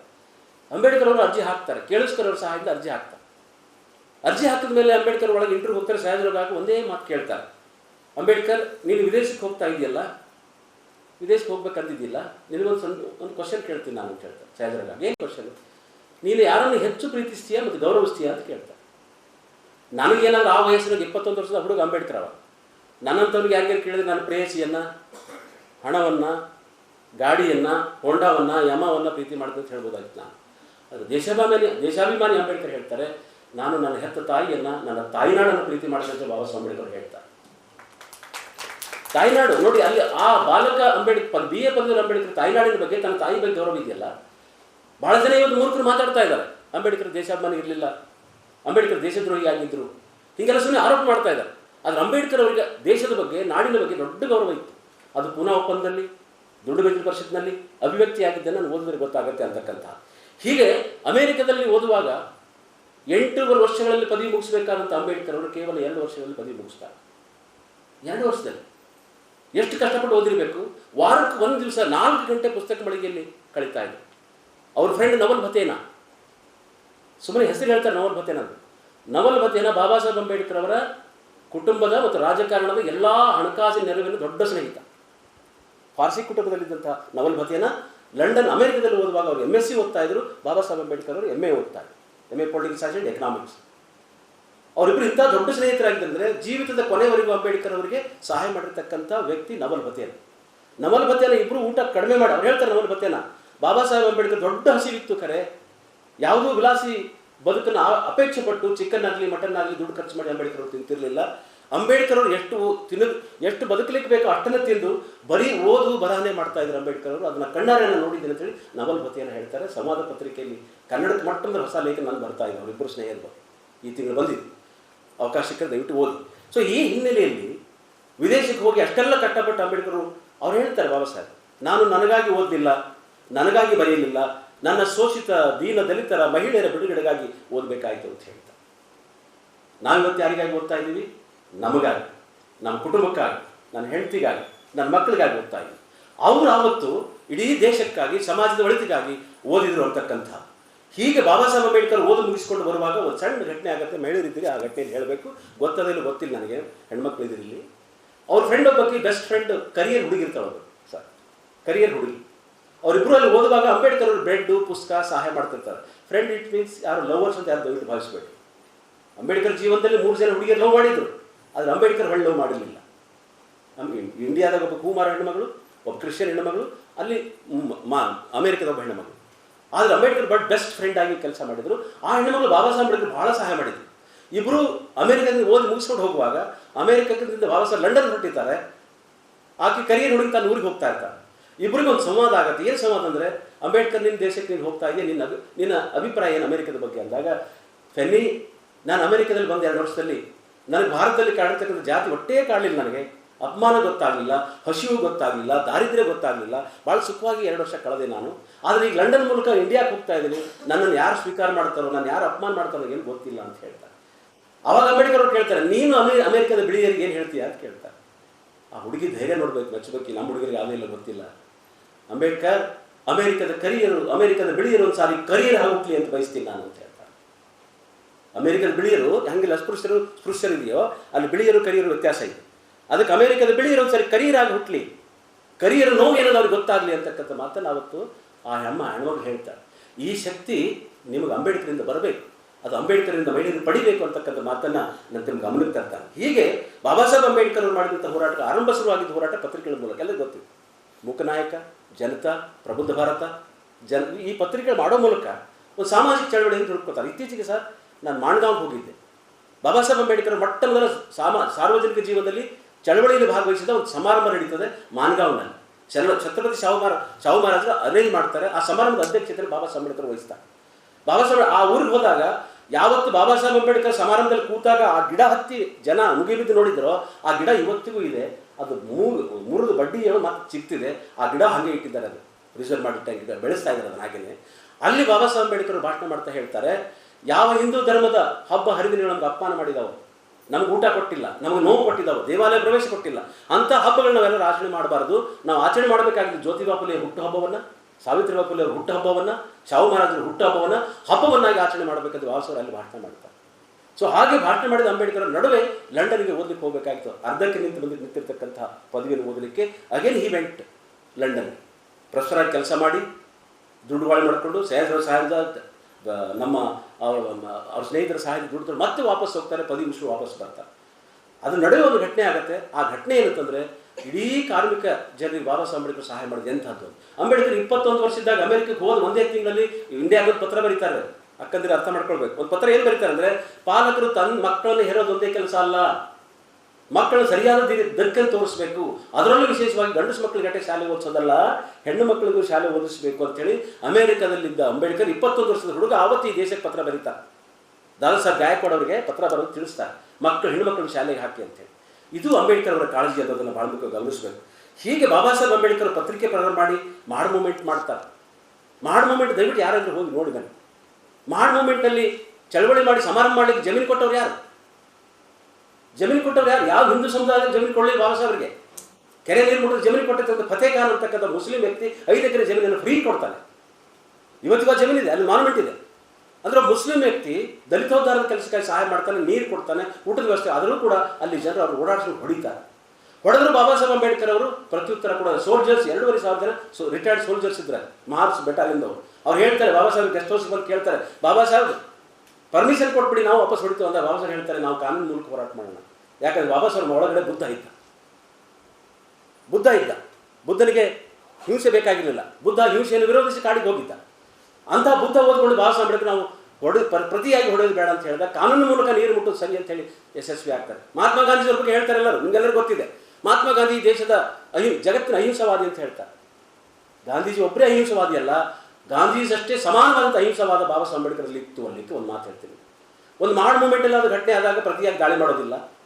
ಕಾಳರಂಗುಡಿ ಪ್ರವೇಶ ಮಾಡೋ ಸಂದರ್ಭದಲ್ಲಿ ಬಾಬಾ ಸಾಹೇಬ್ ಅಂಬೇಡ್ಕರ್ ಕೊಲ್ಲಬೇಕು ಅಂತಿರ್ತಾರೆ. ಬಾಬಾ ಸಾಹೇಬ್ ಅಂಬೇಡ್ಕರ್ ಮೇಲೆ ಕಲ್ಲು ಬೀಳ್ತದೆ. ಸೋಲ್ಜರ್ಸ್ ಎಲ್ಲ ಅವರು ರಕ್ಷಣೆ ಮಾಡಿ ಜೀವ ಉಳಿಸ್ತಾರೆ ಅವರು. ಅಲ್ಲಿ ಬಾಬಾ ಸಾಹೇಬ್ರಿಗೆ ದಾದಾ ಸಾಹೇಬ್ ಗಾಯಕ್ವಾಡ್ ಹೇಳ್ತಾರೆ, ಬಾಬಾ ಸಾಹೇಬ್ ಅಂಬೇಡ್ಕರ್ ಏನು ಗದ್ದಾಗೆ ಕಾಣಿಸ್ತದೆ, ನೀವು ಇಲ್ಲಿಂದ ನಿರ್ಗಮಿಸಿ ಹೋಗ್ಬಿಡ್ರಿ ಅಂತ ಹೇಳ್ತಾರೆ. ಆವಾಗ ಬಾಬಾ ಸಾಹೇಬ್ ಹೇಳ್ತಾರೆ, ಏನು ಹೇಳ್ತಾ ಇದ್ದಾರೆ ದಾದಾ ಸಾಹೇಬ್, ನಾನು ಸೋಲ್ಜರ್ ಕುಟುಂಬದಿಂದ ಬಂದವನು, ಮಿಲಿಟ್ರಿ ಕುಟುಂಬದಿಂದ ಬಂದ. ನಾನು ಮೋಸ್ಟ್ಲಿ 3 ತಲೆಮಾರು ಮಿಲಿಟ್ರಿಯಲ್ಲಿ ಇದ್ದಂಥವ್ರು. ನಾನು ಜನರಿಗೆಲ್ಲ ಸೇರಿಸ್ಬಿಟ್ಟು ನನ್ನ ಜೀವ ಉಳಿಸ್ಕೊಳ್ಳೋಕ್ಕೆ ನಾನು ಓಡಿ ಹೋಗುವುದೇ? ಅಂಥ ಸಂದರ್ಭ ಕಲ್ಲು ಬೀಳ್ತದೆ. ಕಲ್ಲು ಬಿದ್ದಾಗಲೂ ಬಾಬಾ ಸಾಹೇಬ್ ಹಿಂಸೆಯನ್ನು ಮಾಡಲಿಕ್ಕೆ ಪ್ರತಿಯಾಗಿ ಹಿಂಸೆ ಮಾಡೋದಿಲ್ಲ ಬಾಬಾ ಸಾಹೇಬ್. ಅರ್ಥ ಮಾಡ್ಕೊಡ್ರಿ, ಈ ದೇಶದ ನಿಮ್ನ ವರ್ಗಕ್ಕೆ ಈ ಹಿಂಸೆಯನ್ನು ಮಾಡೋದು ಎಂದೂ ಕಲಿಸಲಿಲ್ಲ ಬಾಬಾ ಸಾಹೇಬ್. ಸೊ ಆ ಕಾರಣಕ್ಕಾಗಿ ಬಾಬಾ ಸಾಹೇಬ್ ಅಂಬೇಡ್ಕರ್ ಈ 3 ಹೋರಾಟ ಮಾಡಿದಾಗ ಬಾಬಾ ಸಾಹೇಬ್ ದೊಡ್ಡ ಗೌರವ ಸಿಗ್ತದೆ ಜಾಗತಿಕ ಮಟ್ಟದಲ್ಲಿ. ಅದೇ ಕೊನೆ ಹೋರಾಟ ಮಾಡ್ಕೆರೆ ಮೂಮೆಂಟ್ ಹೋರಾಟದ ಸಂದರ್ಭದಲ್ಲಿ ಬಾಬಾ ಸಾಹೇಬ್ ಅಂಬೇಡ್ಕರ್ ಅವರು ಲಂಡನ್ಗೆ ಆಹ್ವಾನ ಬರ್ತದೆ. ಸ್ನೇಹಿತರೆ, ಲಂಡನ್ಗೆ ಆಹ್ವಾನ ಬರ್ತದೆ ಅಂದರೆ Baba Saheb Simon commission, south ಬರೋ ಸಮಿತಿ ಒಂದು ಮಾತು ಹೇಳಬೇಕು. 1919ರಲ್ಲಿ ಒಪ್ಪಂದ ಆಗಿದ್ರೆ ಸ್ವಾತಂತ್ರ್ಯ ನಮಗೆ ಬೇಕಿಸಿತ್ತು. ಆದರೆ 1919ರಲ್ಲಿ ಸೌತ್ ಬರೋ ಸಮಿತಿ ಬಂದಾಗ ಓಟಿನ ಕ್ಯಾರಿ ಕೊಡಬೇಕು ಅಂತ ಚರ್ಚೆ ನಡೀತದೆ.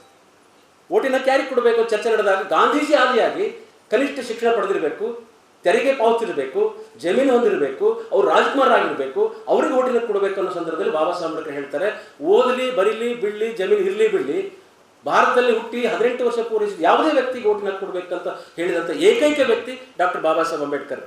ಅವ್ರು ಬಿಟ್ಟರೆ ಯಾರೂ ಇಲ್ಲ. ಇವತ್ತೇನಾದ್ರೂ ಅಕಸ್ಮಾತ್ ಓಟಿನ ಹಕ್ಕು ನಮಗೆ ಸಿಕ್ಕಿರಲಿಲ್ಲ ಅಂದರೆ ನಾವು ಸಮಾಜದ ಮುಖ್ಯವಾಹಿನಿಂದ ಹೊರಗೆ ಇರ್ತಿದ್ವಿ, 2ನೇ ದರ್ಜೆ ಪ್ರಜೆಗಳಾಗಿರ್ತಿದ್ವಿ. ಆದರೆ ಬಾಬಾ ಸಾಹೇಬ್ ಅಂಬೇಡ್ಕರ್ ಕಾರಣಕ್ಕಾಗಿ 51% ಮಹಿಳೆಯರು, 60-70% ಹಿಂದುಳಿದ ವರ್ಗದವರು ಎಲ್ಲರೂ ಓಟಿನ ಹಕ್ಕಿಂದ ಹೊರಗಿರ್ತಿದ್ದೀವಿ, ಮನುಷ್ಯರಾಗಿರ್ತಿರಲಿಲ್ಲ ಅಂತಕ್ಕಂಥ. ಸೊ ಅಂತಹ ಸೌತ್ ಬರೋ ಸಮಿತಿ ಎದುರಿಗೆ ಹಾಜರಾದ ಅಂಬೇಡ್ಕರ್ ಅವರು ಮತದಾನ ಹಕ್ಕನ್ನು ಪ್ರತಿಪಾದನೆ ಮಾಡ್ತಾರೆ. ಸರ್ ಜಾನ್ ಸೈಮನ್ ಏಕ ವ್ಯಕ್ತಿ ಆಯೋಗ ಇರ್ತದೆ. ಆ ಆಯೋಗ ಭಾರತಕ್ಕೆ ಬಂದಾಗ 27ರಲ್ಲಿ ಇಡೀ ಭಾರತೀಯರೆಲ್ಲ ಸೈಮನ್ ಗೋ ಬ್ಯಾಕ್ ಅಂತ ವಿರೋಧ ಮಾಡ್ತಾರೆ. ಆದರೆ 28ರಲ್ಲಿ ಪೂನಾದಲ್ಲಿ ಕರಮ್ವೀರ್ ಸಿಂಧೆ ಮತ್ತು ಡಾಕ್ಟರ್ ಬಾಬಾ ಸಾಹೇಬ್ ಅಂಬೇಡ್ಕರ್ ಹಾಜರಾಗ್ತಾರೆ. ಆವತ್ತು ನಿಮ್ನ ವರ್ಗದ 18 ಸಂಘಟನೆಗಳು ಮೆಮೊರಂ ಸಲ್ಲಿಸ್ತವೆ. ಸ್ವಾತಂತ್ರ್ಯ ಸಿಕ್ಕ ಮೇಲೆ ನಮ್ಮ ಹಕ್ಕುಗಳು ಏನು ಅನ್ನೋದನ್ನು ಪ್ರತಿಪಾದನೆ ಮಾಡ್ತವೆ. ಅದ್ರಲ್ಲಿ ನಿಜವಾಗ್ಲೂ ಹೆಚ್ಚಿನ ರೀತಿಯಲ್ಲಿ ಪ್ರತಿಪಾದನೆ ಮಾಡ್ತಕ್ಕಂಥವ್ರು ಡಾಕ್ಟರ್ ಬಾಬಾ ಸಾಹೇಬ್ ಅಂಬೇಡ್ಕರ್. ಅಲ್ಲಿಂದ ಬಾಬಾ ಸಾಹೇಬ್ ಜ್ಞಾನತನ ಗೊತ್ತಾಗುತ್ತೆ, ಅಸ್ಪೃಶ್ಯತೆ ಬಗ್ಗೆ ಅಪಮಾನ ಏನು ಅಂತ ಗೊತ್ತಾಗಲಿಲ್ಲ. ಅವ್ರು ದುಂಡು ಮೇಜಿನ ಪರಿಷತ್ತಿಗೆ ಕರ್ಕೊಂಡು ಹೋಗ್ತಾರೆ. ದುಂಡು ಮೇಜಿನ ಪರಿಷತ್ತಿಗೆ ಹೋಗುವ ಸಲ ಒಂದು ಘಟನೆ ಹೇಳಬೇಕು ನೀವು. ಬಾಬಾ ಸಾಹೇಬ್ ಅಂಬೇಡ್ಕರ್ 4 ಮಕ್ಕಳು ತೀರ್ಕೊಂಡಿದ್ದರು ಅಪೌಷ್ಟಿಕ ಕಾರಣಕ್ಕಾಗಿ. ರಾಜರತ್ನ, ಗಂಗಾಧರ, ರಮೇಶ, ಇಂದು, ಯಶವಂತ ಒಬ್ಬರೇ ಉಳಿದಿದ್ದು. ಈ 4 ಮಕ್ಕಳು ಅಪೌಷ್ಟಿಕ ಕಾರಣಕ್ಕಾಗಿ ತೀರ್ಕೊಂಡಿದ್ರೆ ಕೊನೆ ಮಗನ ಮೇಲೆ ಬಹಳ ಪ್ರೀತಿ ಇತ್ತು ಅಂಬೇಡ್ಕರ್ ಅವರು, ರಾಜರತ್ನ ಮೇಲೆ. ದುಂಡು ಮೇಜಿನ ಪರಿಷತ್ತಿಗೆ ಹೋಗೋ ಪೂರ್ವದಲ್ಲಿ ಮಗು ತೀರ್ಕೊಂಡಿರ್ತದೆ. ದುಂಡು ಮೇಜಿನ ಪರಿಷತ್ತಿಗೆ ಅಂಬೇಡ್ಕರ್ ರೆಡಿ ಆಗ್ತಾ ಇರ್ತಾರೆ. ರೆಡಿ ಆಗುವಾಗ ಅವ್ರ ಅಣ್ಣ ಬಾಲರಾಜ್ ಬರ್ತಾನೆ. ಏನೋ ಭೀಮರಾವ್ ಅಣ್ಣ ತಲೆಯಿಂದ, ಏನೋ ಭೀಮರಾವ್ ಮನೆಯಲ್ಲಿ ಮಗು ತೀರ್ಕೊಂಡಿದೆ, ರಮಾ ದುಃಖಿಸ್ತಾ ಇದ್ದಾಳೆ, ನೀನು ಲಂಡನ್ ಹೊಟ್ಟು ನಿಂತ್ಯಾ ಟೂರಿಗೆ? ಅವಾಗ ಸಮಾಧಾನದ ಅಂಬೇಡ್ಕರ್ ಅಣ್ಣ ಬಾಯಿಲಿ ಪಕ್ಕದಲ್ಲಿ ಕೂಡ ಅಣ್ಣ ಕುಂಡ್ರಿಸ್ಕೊಂಡು ಹೇಳ್ತಾರೆ. ಅವ್ನು ಸಿಡುಕ್ಸೋದ ಅಣ್ಣ, ದೊಡ್ಡಣ್ಣ ಭಾಳ ಸಿಡುಕ್ಸೋದ, ಆನಂದ ಚೆನ್ನಾಗಿದ್ದ. ಮಗು ಕೂಡ ಅಣ್ಣ ನೋಡು, ನನ್ನ ಮಗು ಸತ್ತಿದೆ, ಈ ಅವಕಾಶ ಬಿಟ್ಟು ನಾನು ಇಲ್ಲೇ ಕೂಡೋದ, ನನ್ನ ಮಗ ಬರ್ತಿದ್ರೆ ಇಲ್ಲೇ ಕೂಡ್ತೀನಿ, ನನ್ನ ಮಗ ಬದುಕಿ ಬರಲ್ಲ, ಅದು ನಮ್ಮೆಲ್ಲರಿಗೂ ಗೊತ್ತು.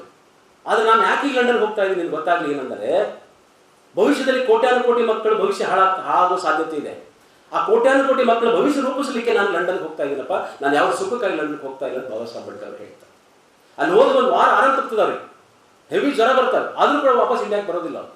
ಅಲ್ಲಿ ಇದ್ಕೊಂಡು ಹೋರಾಟ ಮಾಡಿ 3 ದುಂಡು ಮೇಜಿನ ಪರಿಷತ್ತಿಗೆ ಹಾಜರಾಗಿ ಅಂಬೇಡ್ಕರ್ ಅವರು ದೇಶದ ಬಗ್ಗೆ, ಸ್ವಾತಂತ್ರ್ಯದ ಬಗ್ಗೆ, ಇಂಗ್ಲಿಷ್ ಆಡಳಿತದ ಬಗ್ಗೆ ಗಟ್ಟಿಯಾಗಿ ವಾದ ಮಾಡ್ತಾರೆ ಅಂಬೇಡ್ಕರ್. ಅಲ್ಲಿ ನಿಜವಾದ ಅಂಬೇಡ್ಕರ್ ದೇಶಾಭಿಮಾನ ಗೊತ್ತಾಗುತ್ತೆ. ಗಾಂಧೀಜಿಯವರು ಒಂದೇ ಒಂದು ದುಂಡು ಮೇಜಿನ ಪರಿಷತ್ತಿಗೆ ಹಾಜರಾಗಿ ಒಂದು ಘಟನೆ, ಇನ್ನೊಂದು ಘಟನೆ ನೆನಪು ಮಾಡ್ತೀನಿ ಅಲ್ಲಿ. ಗಾಂಧೀಜಿ ಇನ್ನೇನು ಬೆಳಿಗ್ಗೆ 2ನೇ ದುಂಡು ಮೇಜಿನ ಪರಿಷತ್ತಲ್ಲಿ ಅಂಬೇಡ್ಕರ್ ಅವರಿಗೆ ದ್ವಿಮತದಾನದ ಹಕ್ಕು ಸಿಕ್ಬಿಡ್ತದೆ, ಪ್ರತ್ಯೇಕ ಮತದಾನದ ಹಕ್ಕು. ಅದನ್ನು ಸೋಲಿಸಬೇಕಂತ ಗಾಂಧೀಜಿಯವರು ಆಲೋಚನೆ ಮಾಡ್ತಾರೆ.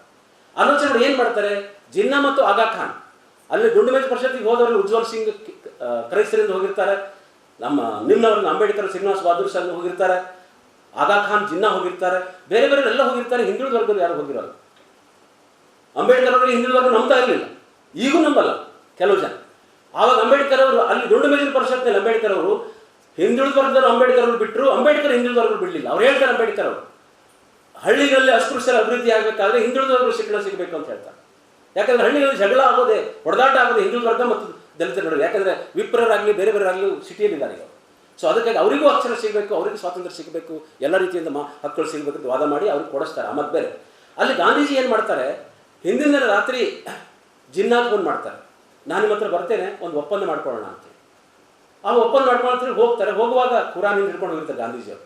ಅವ್ರಿಬ್ಬರಿಗೆ ಆಶ್ಚರ್ಯ ಆಗುತ್ತೆ, ಗಾಂಧೀಜಿ ಇಷ್ಟು ರಾತ್ರಿ ಬರೋರೆಲ್ಲ ಏನೋ ಉದ್ದೇಶ ಇಟ್ಕೊಂಡು ಬರ್ತಾ ಇದ್ದಾರೆ, ಏನು ಬರ್ತಾರೆ ನೋಡೋಣ ಹೋಗ್ತಾರೆ. ಹೋಗಿ ಹೇಳ್ತಾರೆ, ನಿಮ್ಮ ಪಾಕಿಸ್ತಾನ ವಿಭಜನೆಗೆ ನಿಮ್ಮ ಹಕ್ಕಿಗೆ ನಾನು ಬೆಂಬಲಿಸ್ತಾ ಇದ್ದೆ, ನನ್ನ ಹಕ್ಕಿಗೆ ನೀವು ಬೆಂಬಲಿಸಬೇಕು. ಏನು ಹಕ್ಕು ನಿಮ್ಮದು ಅಂತ ಅವ್ರು ಕೇಳ್ತಾರೆ. ಏನಿಲ್ಲ, ಅಂಬೇಡ್ಕರ್ ಕೇಳುವ ದ್ವಿಮತದಾನದ ಹಕ್ಕನ್ನು ವಿರೋಧಿಸಬೇಕು, ಅದ್ರ ವಿರುದ್ಧವಾಗಿ ಓಟ್ ಹಾಕಿದ್ರೆ ನಾನು ನಿಮ್ಮ ಪರವಾಗಿರ್ತೀನಿ ಅಂತ ಹೇಳ್ತಾರೆ. ಹಂಗೆ ಹಾಕ್ತೀನಿ ಅಂತ ಹೇಳಿ ಈ ಕುರಾನ್ ಮುಟ್ಟಿ ಆಣೆ ಮಾಡಿದೆ ಅಂತ ಹೇಳ್ತಾರೆ. ಆವಾಗ ಜಿನ್ನಾ ಮತ್ತು ಆಗಾ ಖಾನ್ ಹೇಳ್ತಾರೆ, ಇಲ್ಲ ಅಂಬೇಡ್ಕರ್ ಅವ್ರು ಕೇಳ್ತಾರೆ ಸರಿ ಇದೆ, ನಾವು ಅಂಬೇಡ್ಕರ್ ಹಕ್ಕಿನ ವಿರುದ್ಧ ನಾವು ಮಾತಾಡೋದಿಲ್ಲ ಅಂತ ಹೇಳಿದಾಗ ಗಾಂಧಿ ಪೆಚ್ಚಮೋರಿ ಹಾಕೊಂಡು ಬಂದು ಪೂನಾದ ಯರವಾಡ ಜೈಲಿನಲ್ಲಿ ಉಪವಾಸ ಸತ್ಯಾಗ್ರಹ ಕೂತು ಯಾವ ದಲಿತರಿಗೆ ಹರಿದು ಬರಬೇಕಾಗಿತ್ತ ಮೀಸಲಾತಿ ಇತ್ತು ಆ ಕಾಲಕ್ಕೆ 78 MP ಆ ಕಾಲಕ್ಕೆ, ಈಗ 132 135 MP. ಒಂದು ವೇಳೆ ಆವಾಗ 78 MP ಬಂದಿದ್ರೆ ನಮ್ಮ ಕರ್ನಾಟಕದ 15 MP ಇದ್ದಂಥ ದೇವೇಗೌಡರು ಈ ದೇಶದ ಪ್ರಧಾನಮಂತ್ರಿಯಾಗಿದ್ದರು. 15 MP ಯಾರಿಗೆ ನೆನಪಿದ್ರೆ, ಅಕಸ್ಮಾತ್ 135 MP ಒಂದೇ ಸಮುದಾಯದ ಇದ್ದಿದ್ರೆ ಈ ದೇಶ ಇರುವರೆಗೂ ದೇಶದ ಪ್ರಧಾನಮಂತ್ರಿಗಳು, ಉಪಪ್ರಧಾನಮಂತ್ರಿಗಳು, ರಾಷ್ಟ್ರಾಧ್ಯಕ್ಷರು ದಲಿತರಾಗಿರ್ತಿದ್ರು. ಆದರೆ ದುರಾದೃಷ್ಟ ಬಾಬಾ ಸಾಹೇಬ್ ಹೇಳ್ತಾರೆ ಒಂದು ಕಡೆ, ಕುಟುಂಬ ವ್ಯಕ್ತಿ ಹಿತ ಬಂದಾಗ ಕುಟುಂಬದ ಹಿತವನ್ನು ಕಾಪಾಡಿ ವ್ಯಕ್ತಿ ಹಿತ ಬಲಿ ಕೊಡ್ತಾರೆ, ಕುಟುಂಬ ಸಮಾಜ ಹಿತ ಬಂದಾಗ ಕುಟುಂಬ ಬಲಿ ಕೊಟ್ಟು ಸಮಾಜ ಹಿತವನ್ನು ಕಾಪಾಡ್ತಾನೆ, ಸಮಾಜ ದೇಶ ಅಂತ ಬಂದಾಗ ನಾನು ಸಮಾಜ ಹಿತವನ್ನು ಬಲಿ ಕೊಟ್ಟು ದೇಶವನ್ನು ಕಾಪಾಡ್ತಾರೆ ಅಂತ ಬಾಬಾ ಸಾಹೇಬ್ ಅಂಬೇಡ್ಕರ್ ಹೇಳಿದ್ರು. ಅವ್ರದ್ದು ದ್ವೇಷ ಆಗಿತ್ತು.